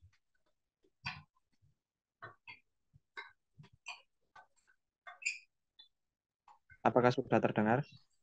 Ya, sudah jelas Mas, silakan. Baik, untuk pertanyaan saya yaitu yang pertama yaitu kekurangan dari penggunaan probiotik sendiri itu apa? Lalu yang kedua tentang penggunaan probiotik itu yang paling baik dimulai pada umur berapa? Seperti itu. Terima kasih. Oke, terima kasih Mas Fauzan. Silahkan Mas Hairul dan Mas Dian bisa dijawab langsung saja. Baik, kalau kekurangan dari penggunaan probiotik tersendiri, yang pertama adalah karena kita menggunakan mikroorganisme juga ya untuk menambah jumlah dari mikroorganisme yang ada di dalam tubuh sehingga ada kemungkinan overload. Jadi teman-teman perlu ketahui bahwa ada batas tertentu untuk penggunaan dari probiotik tersendiri. Sehingga ketika kelebihan, kenapa efeknya pada ayam? Nah, biasanya akan terjadi diare pada ayam, kemudian tidak mau makan, biasanya memicu fili-fili ususnya bukannya sehat malah eh, rusak sehingga ini seperti tadi yang dikatakan bahwa hasil penelitian ini ketika berlebihan bukannya dia bobotnya sampai sesuai standar tapi malahan dia di bawah standar. Nah, ini dipicu karena serapan pakan yang tidak baik pada usus. Kemudian kalau penerapan atau penggunaannya tidak sesuai standar, biasanya SDM-nya juga yang perlu diberikan pengetahuan yang lebih karena kita menggunakan mikroorganisme yang akan menambah kinerja dari usus sehingga usus akan lebih bekerja lebih keras lagi ketika berlebih. Suasananya pun semakin asam ketika jumlah mikrobanya lebih tinggi dibandingkan dengan menggunakan yang sesuai standar gitu untuk kekurangannya. Ini.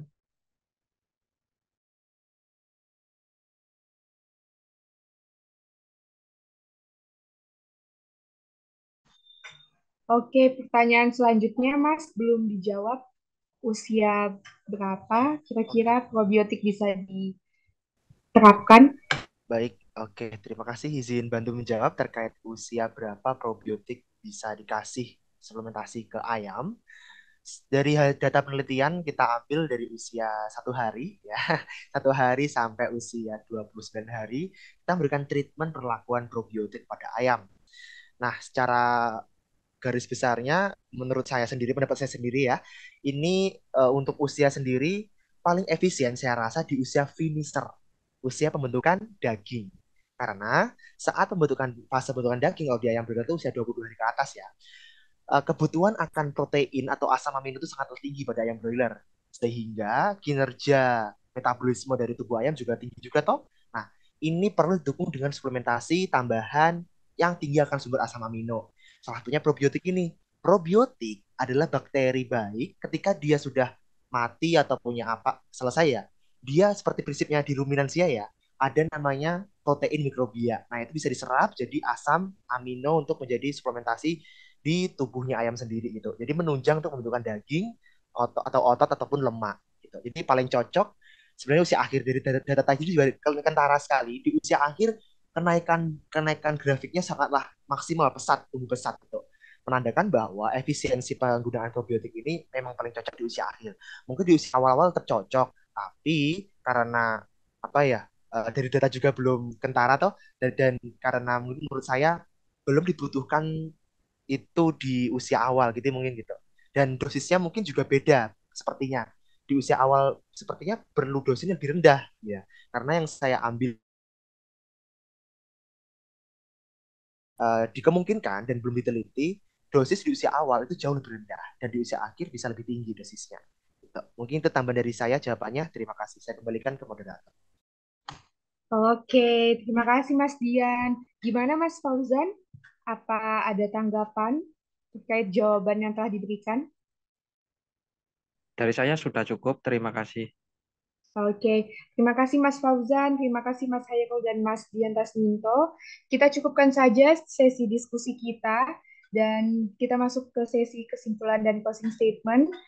Izinkan Disha untuk memberikan kesimpulan untuk materi kita yang kedua ini, bahwasannya alasan pelarangan penggunaan AGP pada peternakan ayam yaitu resistensi antibiotik, penggunaan antibiotik yang tidak terkontrol, foodborne disease, perlindungan kesehatan masyarakat, tingkat konsumsi protein daging ayam yang tinggi, dan larangan tersebut telah tertuang dalam Undang-Undang Nomor 18 Tahun 2009, Permentan Nomor 14 Tahun 2017, Permentan Nomor 22 Tahun 2017.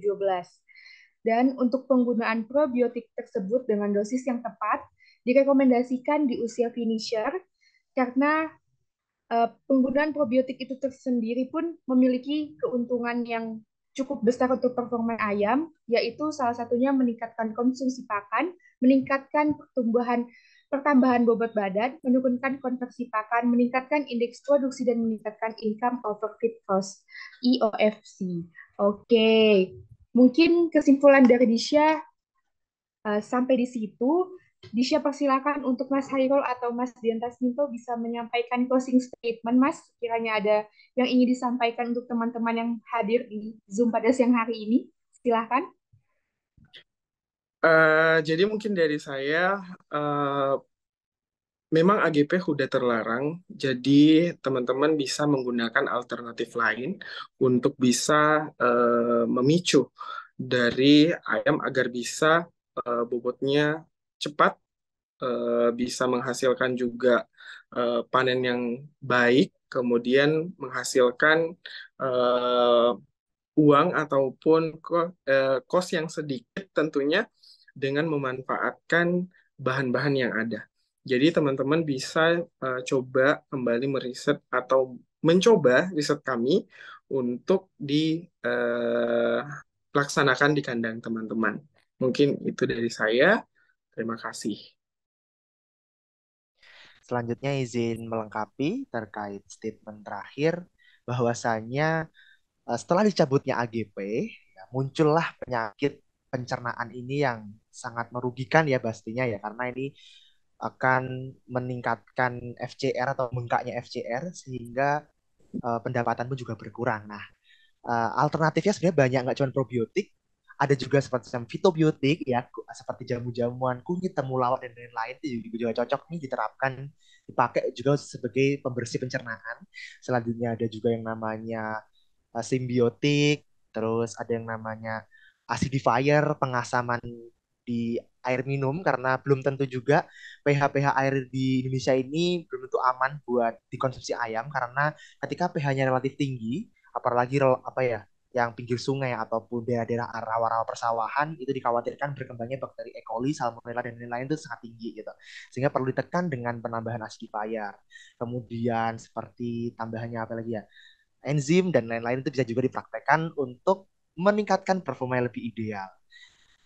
Terus untuk misalnya pakai probiotik, nah kita rekomendasikan dengan dosis 7,5 ml per 1 liter air dengan pemberian minimum 12 jam atau ad libitum itu berpengaruh signifikan terhadap performa ayam.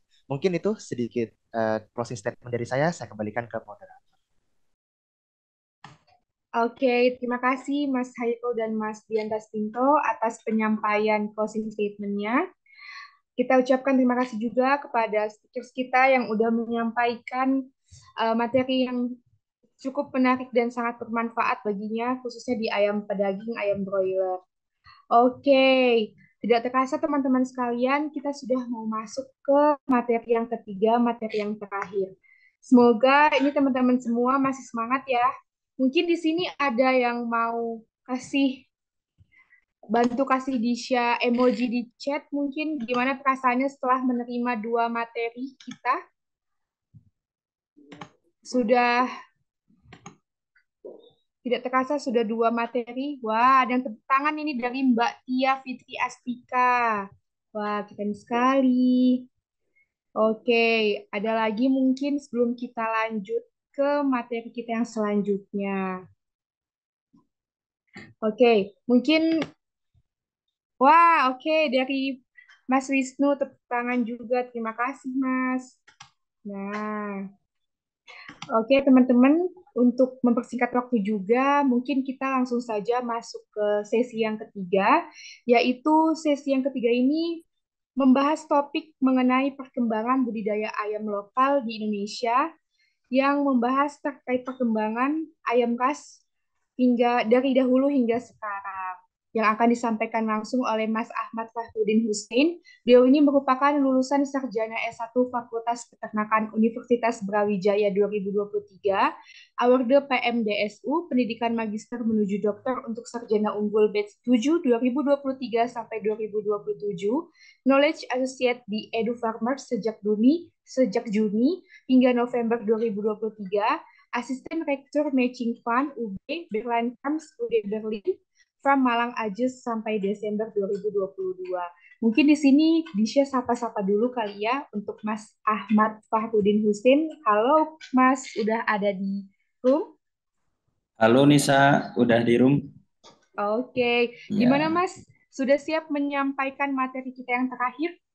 Insya Allah siap. Insya Allah siap. Oke, mungkin tidak usah berlama-lama lagi. Silahkan Mas Ahmad untuk menyampaikan materi kita sekarang. Baik, terima kasih sebelumnya Ibu Moderator. Izin share screen untuk presentasi pada sore hari ini ya.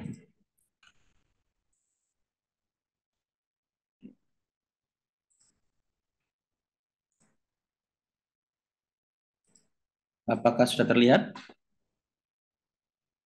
Sudah Mas, sudah. Oke.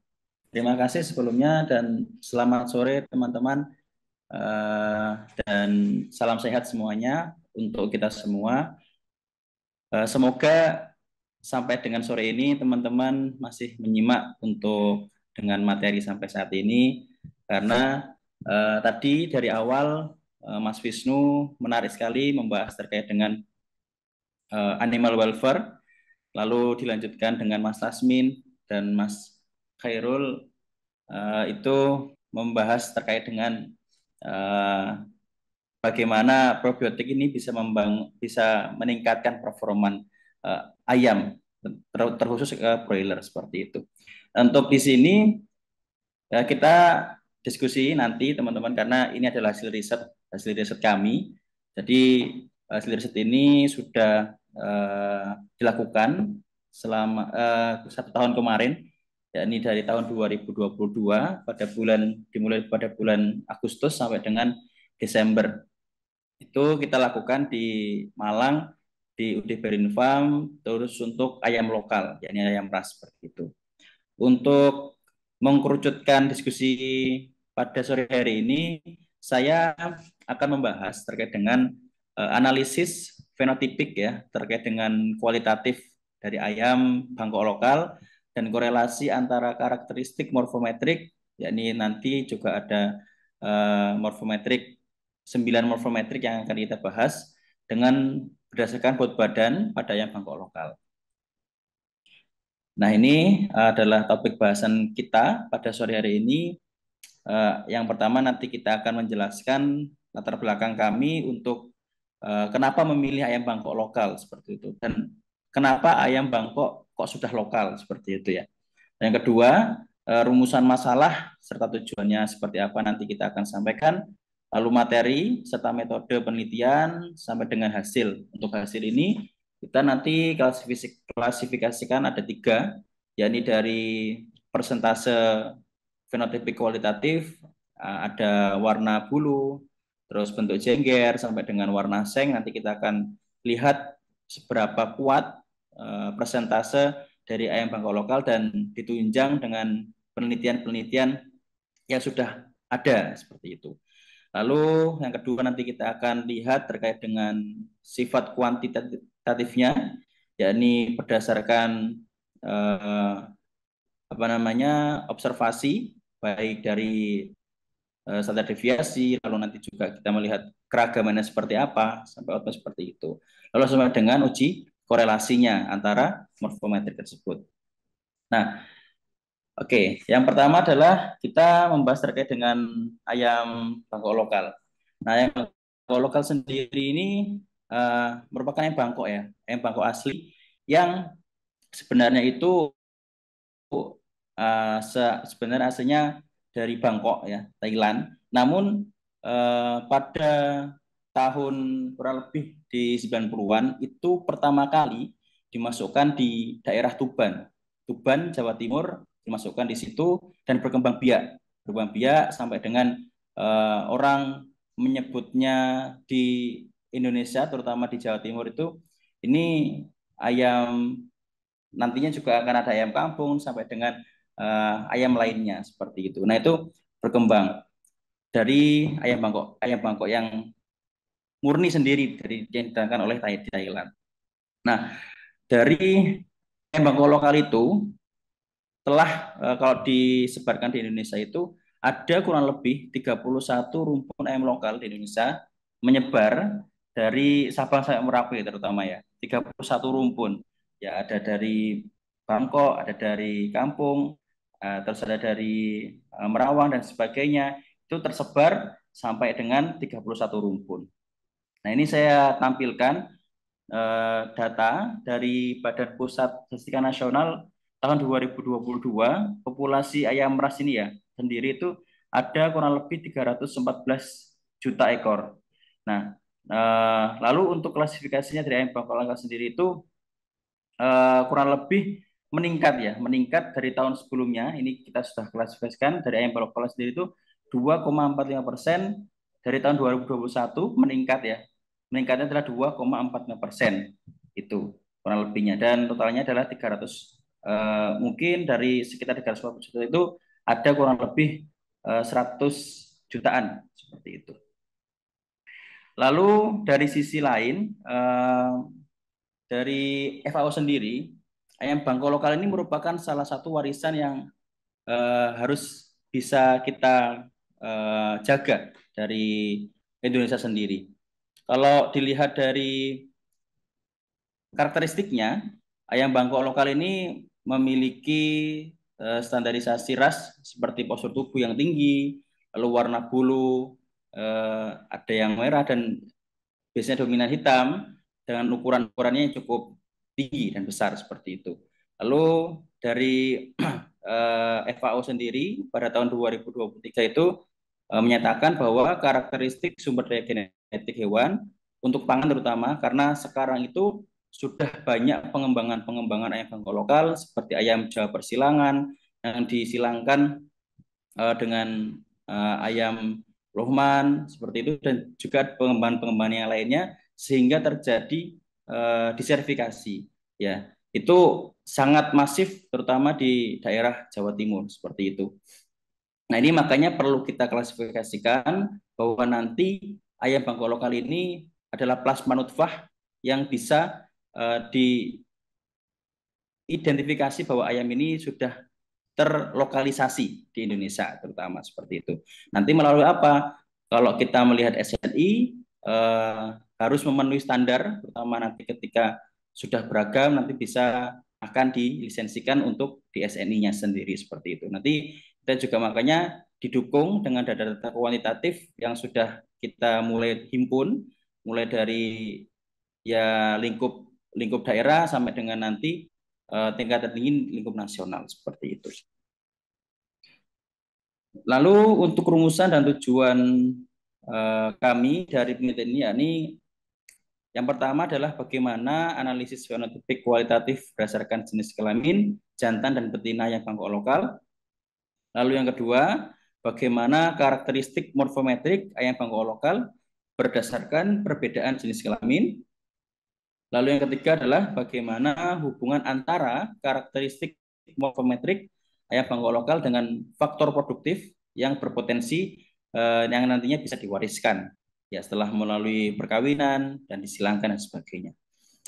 Lalu tujuan kami yakni untuk mendeskripsikan karakteristik kualitatif dan morfometrik ayam Bangkok lokal serta melihat korelasi morfometriknya, yakni dari nantinya ada 9 karakteristik berdasarkan berat badan jantan dan betina ayam Bangkok lokal.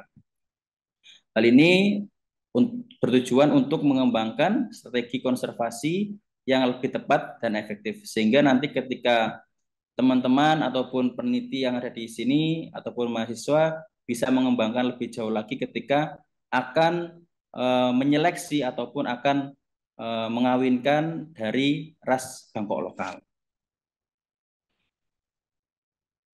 Nah, materi yang kami lakukan pada ras ayam Bangkok lokal di sini, kita mengukur di observasi ke lapang secara langsung.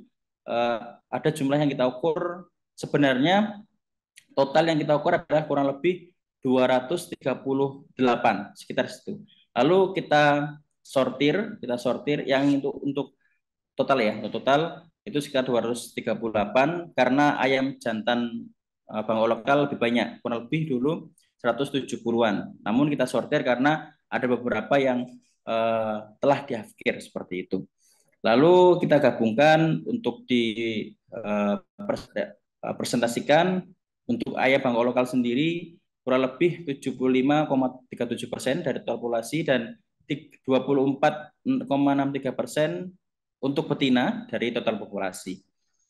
Dan lalu yang kami ukur ini adalah usianya di atas 15 bulan. Ya, 15 bulan ini adalah umur dewasa yang sudah dicapai pada ayam Bangkok lokal ini sendiri. Lalu sistem kandangnya pada UD Brain Farm sendiri itu di Malang sendiri itu menggunakan kandang baterai. Jadi satu ayam satu kandang seperti itu. Nah, ini adalah salah satu gambaran atau peta dari Kabupaten Malang, Ngajum, Kecamatan Ngajum, Kabupaten Malang di Jawa Timur. Ya. Dekatnya kalau teman-teman pernah ke Malang, ini arah ke Blitar, ini nanti akan ngarah ke Ngajum juga. Lalu ini adalah materi-materi dari fenotipik kualitatif yang kita ambil. Terdapat warna bulu ya yang kita ukur baik jantan maupun betina.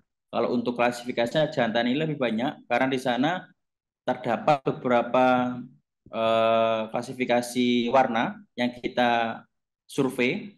Yang pertama ada hitam merah dominan, lalu ada abu-abu ya, warna abu-abu ini, lalu ada warna putih ya, warna putih, lalu hitam putih, ini ada warna putih yang D ini, lalu ada warna hitam full hitam, lalu ada lurik dan merah, serta ada hitam merah dominan, yang hitamnya dominan di warna bulunya.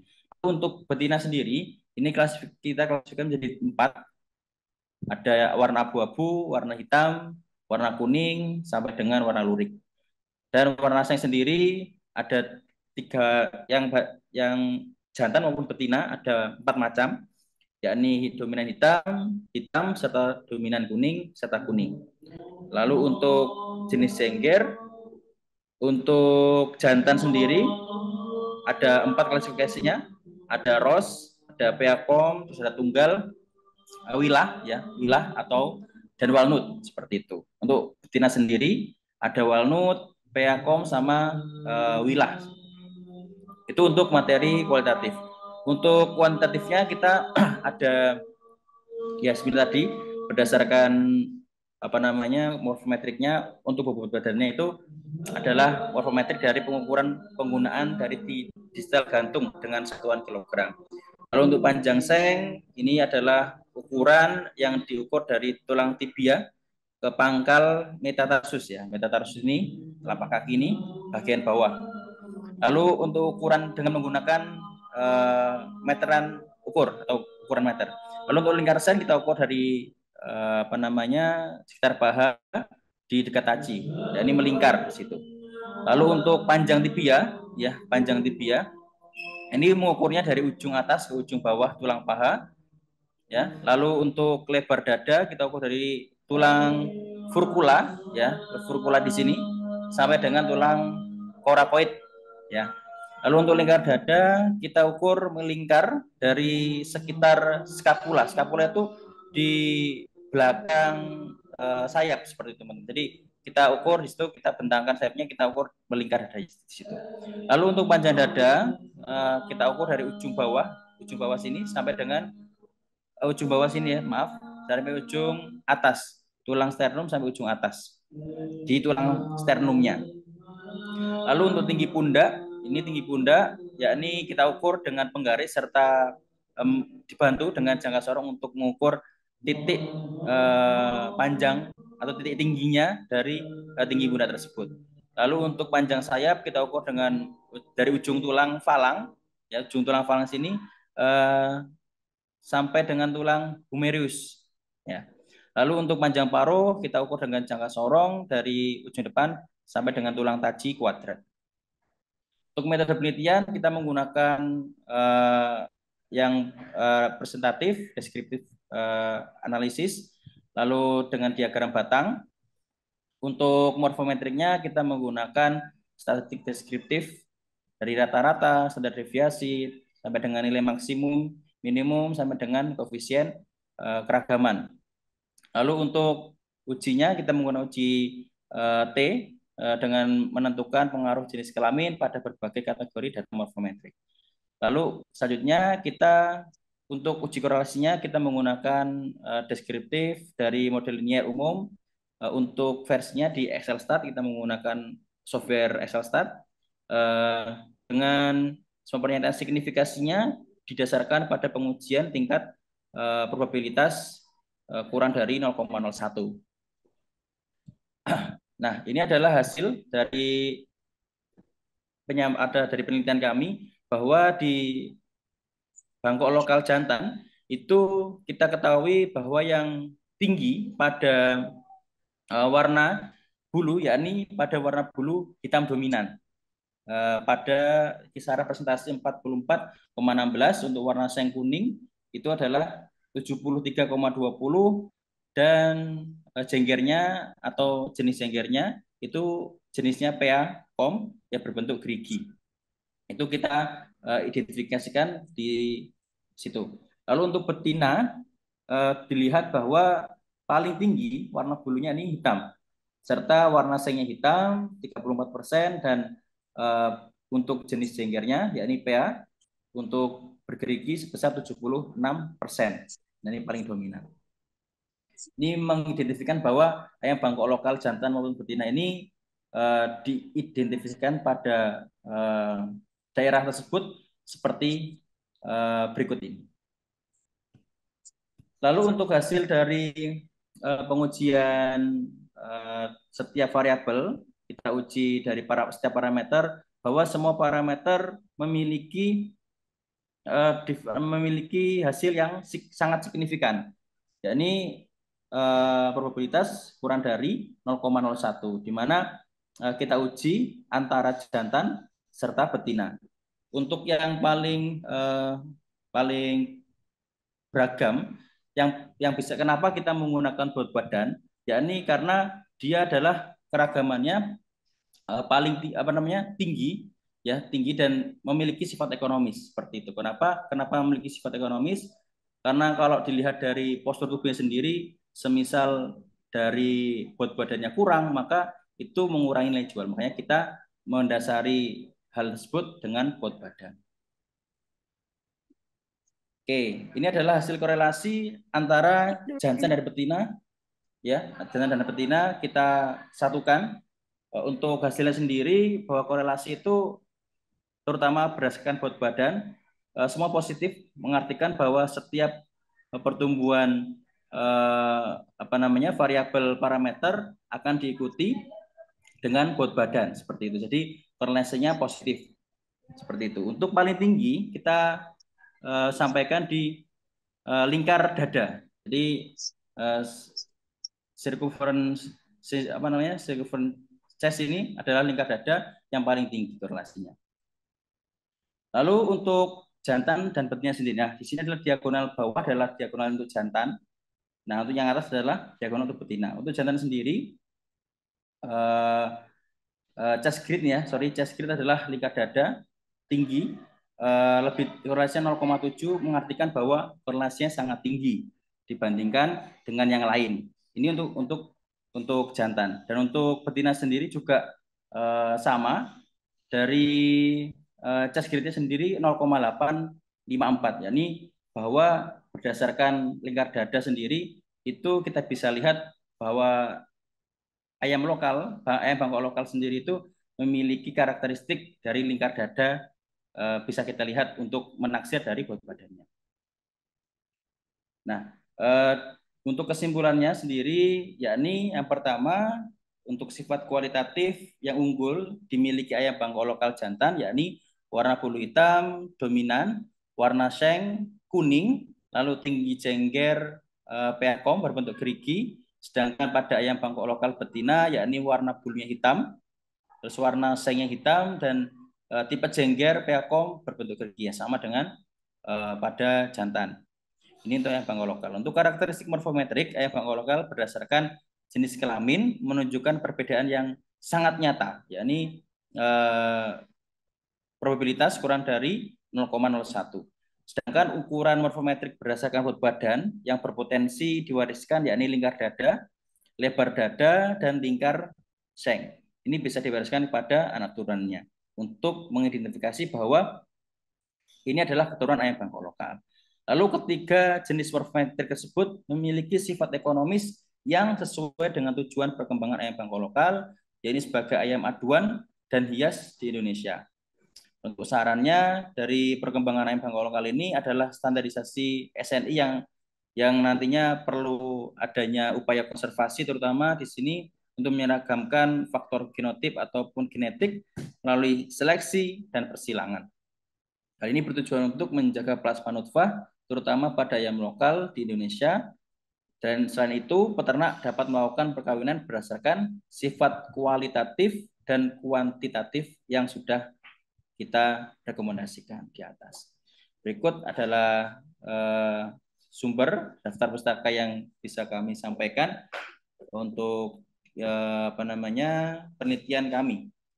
Itu adalah penelitian yang sudah kami lakukan. Sekian dan terima kasih saya sampaikan kepada moderator. Oke, terima kasih Mas Ahmad atas penyampaian materinya. Kita masuk ke sesi diskusi, teman-teman.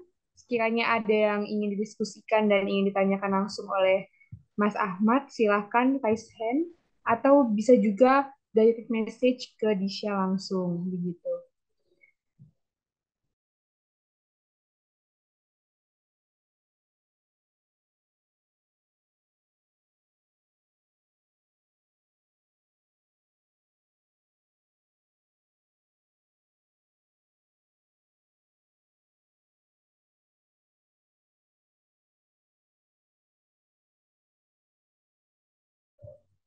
Oke Mas, ini ada yang direct message ke Disha. Oke, ini Misika izin bertanya. Untuk bobot ayam pada ayam Bangkok itu sendiri, apakah ada perlakuan khusus dalam pakannya? Mungkin bisa dijelaskan secara rinci dan detail. Begitu Mas, silahkan Mas. Terima kasih nih untuk pertanyaannya. Oke, terima kasih untuk pertanyaannya. Jadi sebenarnya ayam Bangkok lokal itu memiliki, kalau semisal kita berbicara ayam ras itu ya, karakteristik dari ayam ras kan dibanding dengan ayam buras, ya ayam buras itu kan seperti broiler, lalu juga ada ayam petelur, itu kan ayam buras yang sudah melalui seleksi beberapa kali sehingga terjadi munculnya keragaman yang sangat tinggi, ya. Jadi sudah istilahnya itu efisien seperti itu. Nah, kalau ayam ras sendiri itu memiliki perbedaan yang ada pada faktor nutrisi tersendiri pada ayam ras, yakni pemberian pakan. Ini berbeda kalau ayam Bangkok lokal itu kami lakukan di penelitian yang di Malang itu menggunakan konsentrat untuk pemberian proteinnya, lalu juga kita pemberian dedak. Namun pada paginya itu kita campurkan seperti kalau teman-teman itu mencampurkan dari pakan konsentrat dengan karbohidratnya itu ada dedak, ada juga jagung, kita campurkan dengan air, lalu kita berikan pada pagi harinya itu dengan cara basah dengan campuran air. Lalu untuk pada siang harinya, karena ini adalah untuk perkembangbiakan ya, kita berikan kecamba. Sebenarnya kecamba itu adalah tambahan saja. Cuman kalau semisal memang untuk dikaitkan dengan produksi semen dan sebagainya, itu dari faktor pakan yang perlu dikembangkan lagi, yakni adalah ransum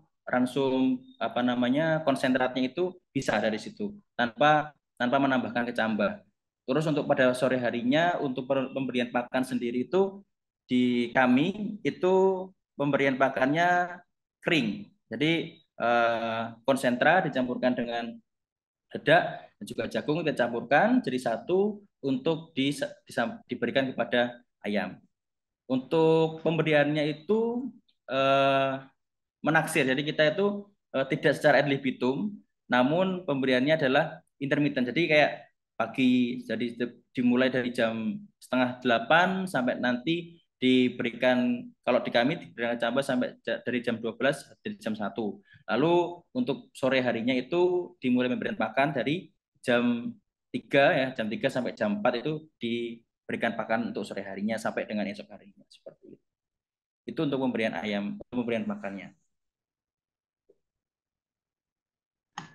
Oke, terima kasih Mas Ahmad. Semoga yang sudah mengirimkan direct message ke Disha sudah paham ya, Masnya. Oke, mungkin dari teman-teman di sini masih dibuka untuk sesi tanya jawab. Sekiranya ada yang ingin ditanyakan, silahkan raise hand atau bisa mengirimkan direct message begitu. Di sini masih ada Mas Ahmad yang bisa menjelaskan mengenai analisis fenotipik kualitatif dan korelasi antara karakteristik morfometrik dengan bobot badan ayam Bangkok lokal. Gitu.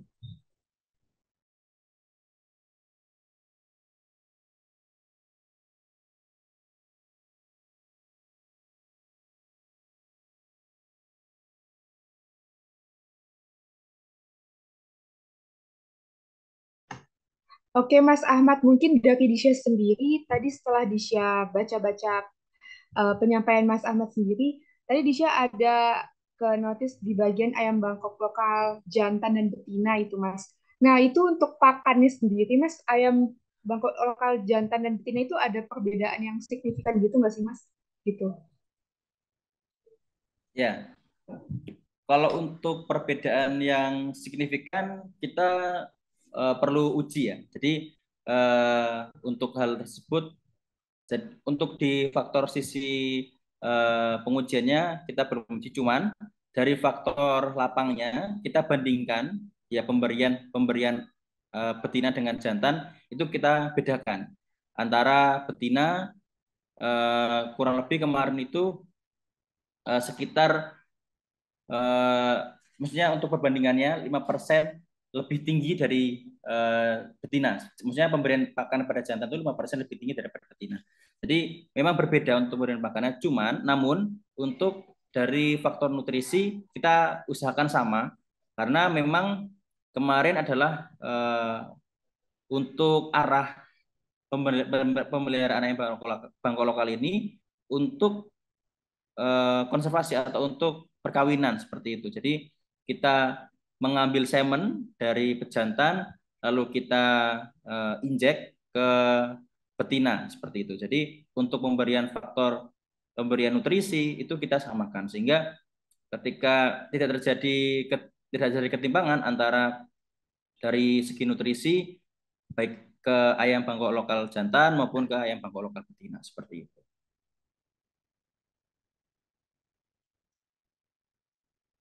Oke, terima kasih Mas sudah menjawab pertanyaan dari Disha sendiri.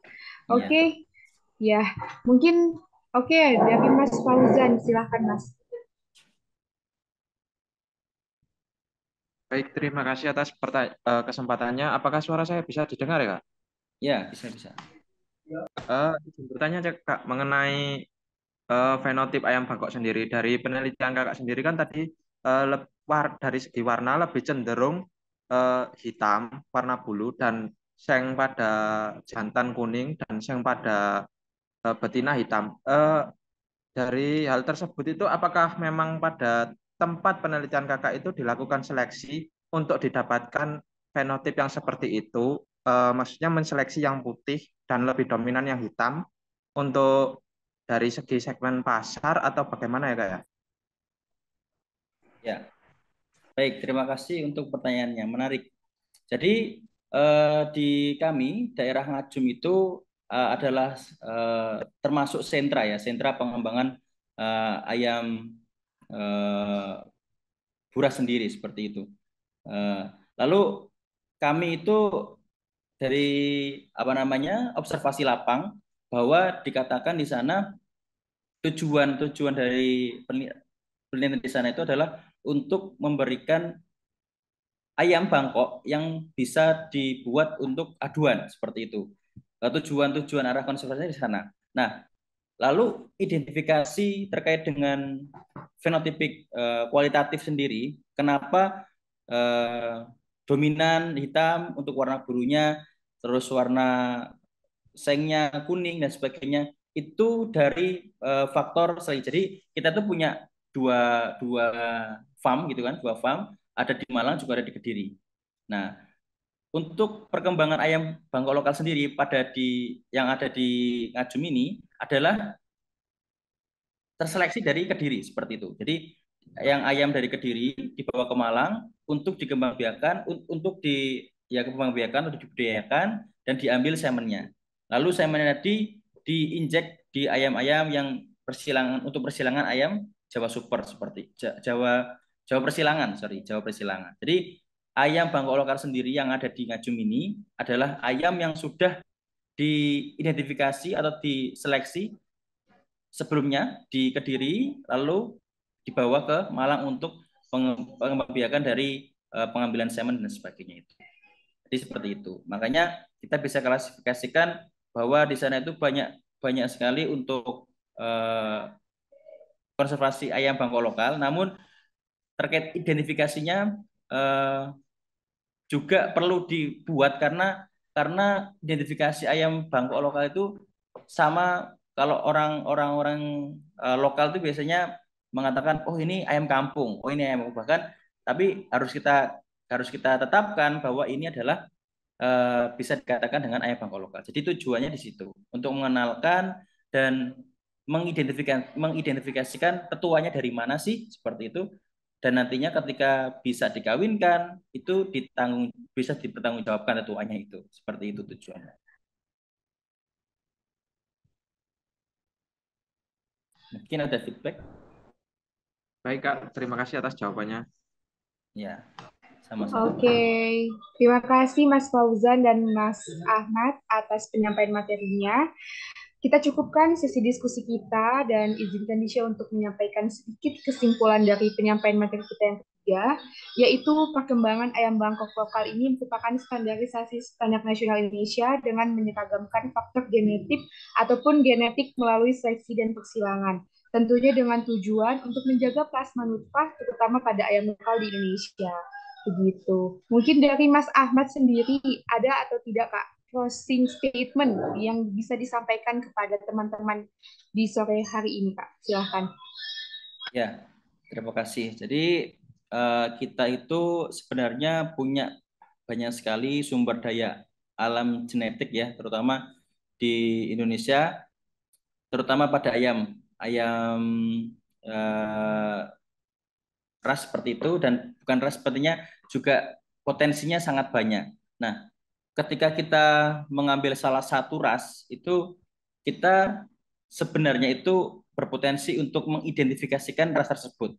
Jadi untuk mengambil keputusan bahwa ketika di masa akan mendatang itu kita tidak kehilangan yang namanya tetua dari ayam-ayam tersebut seperti itu. Jadi yang kita teliti saat ini, yang kami kembangkan itu adalah bagaimana kita bisa menjaga plasma nutfah, dan teman-teman juga dari researcher ataupun mahasiswa bisa berkolaborasi sebagai nanti dari sisi perkembangannya ataupun sisi pertumbuhannya, performanya yang nantinya juga bisa dikembangkan dan bisa memenuhi pangsa pasar, terutama di Indonesia, karena setiap setiap sumber daya genetik itu memiliki pangsa pasar yang berbeda. Jadi itu tujuannya semoga ini bisa menjadi awalan untuk yang nantinya bisa dikembangkan lagi secara masif dan bisa sampai nantinya bisa di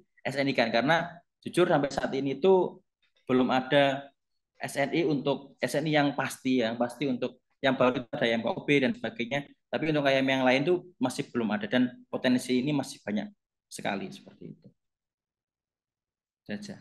Terima kasih. Oke, terima kasih Mas Ahmad atas penyampaian closing statement-nya.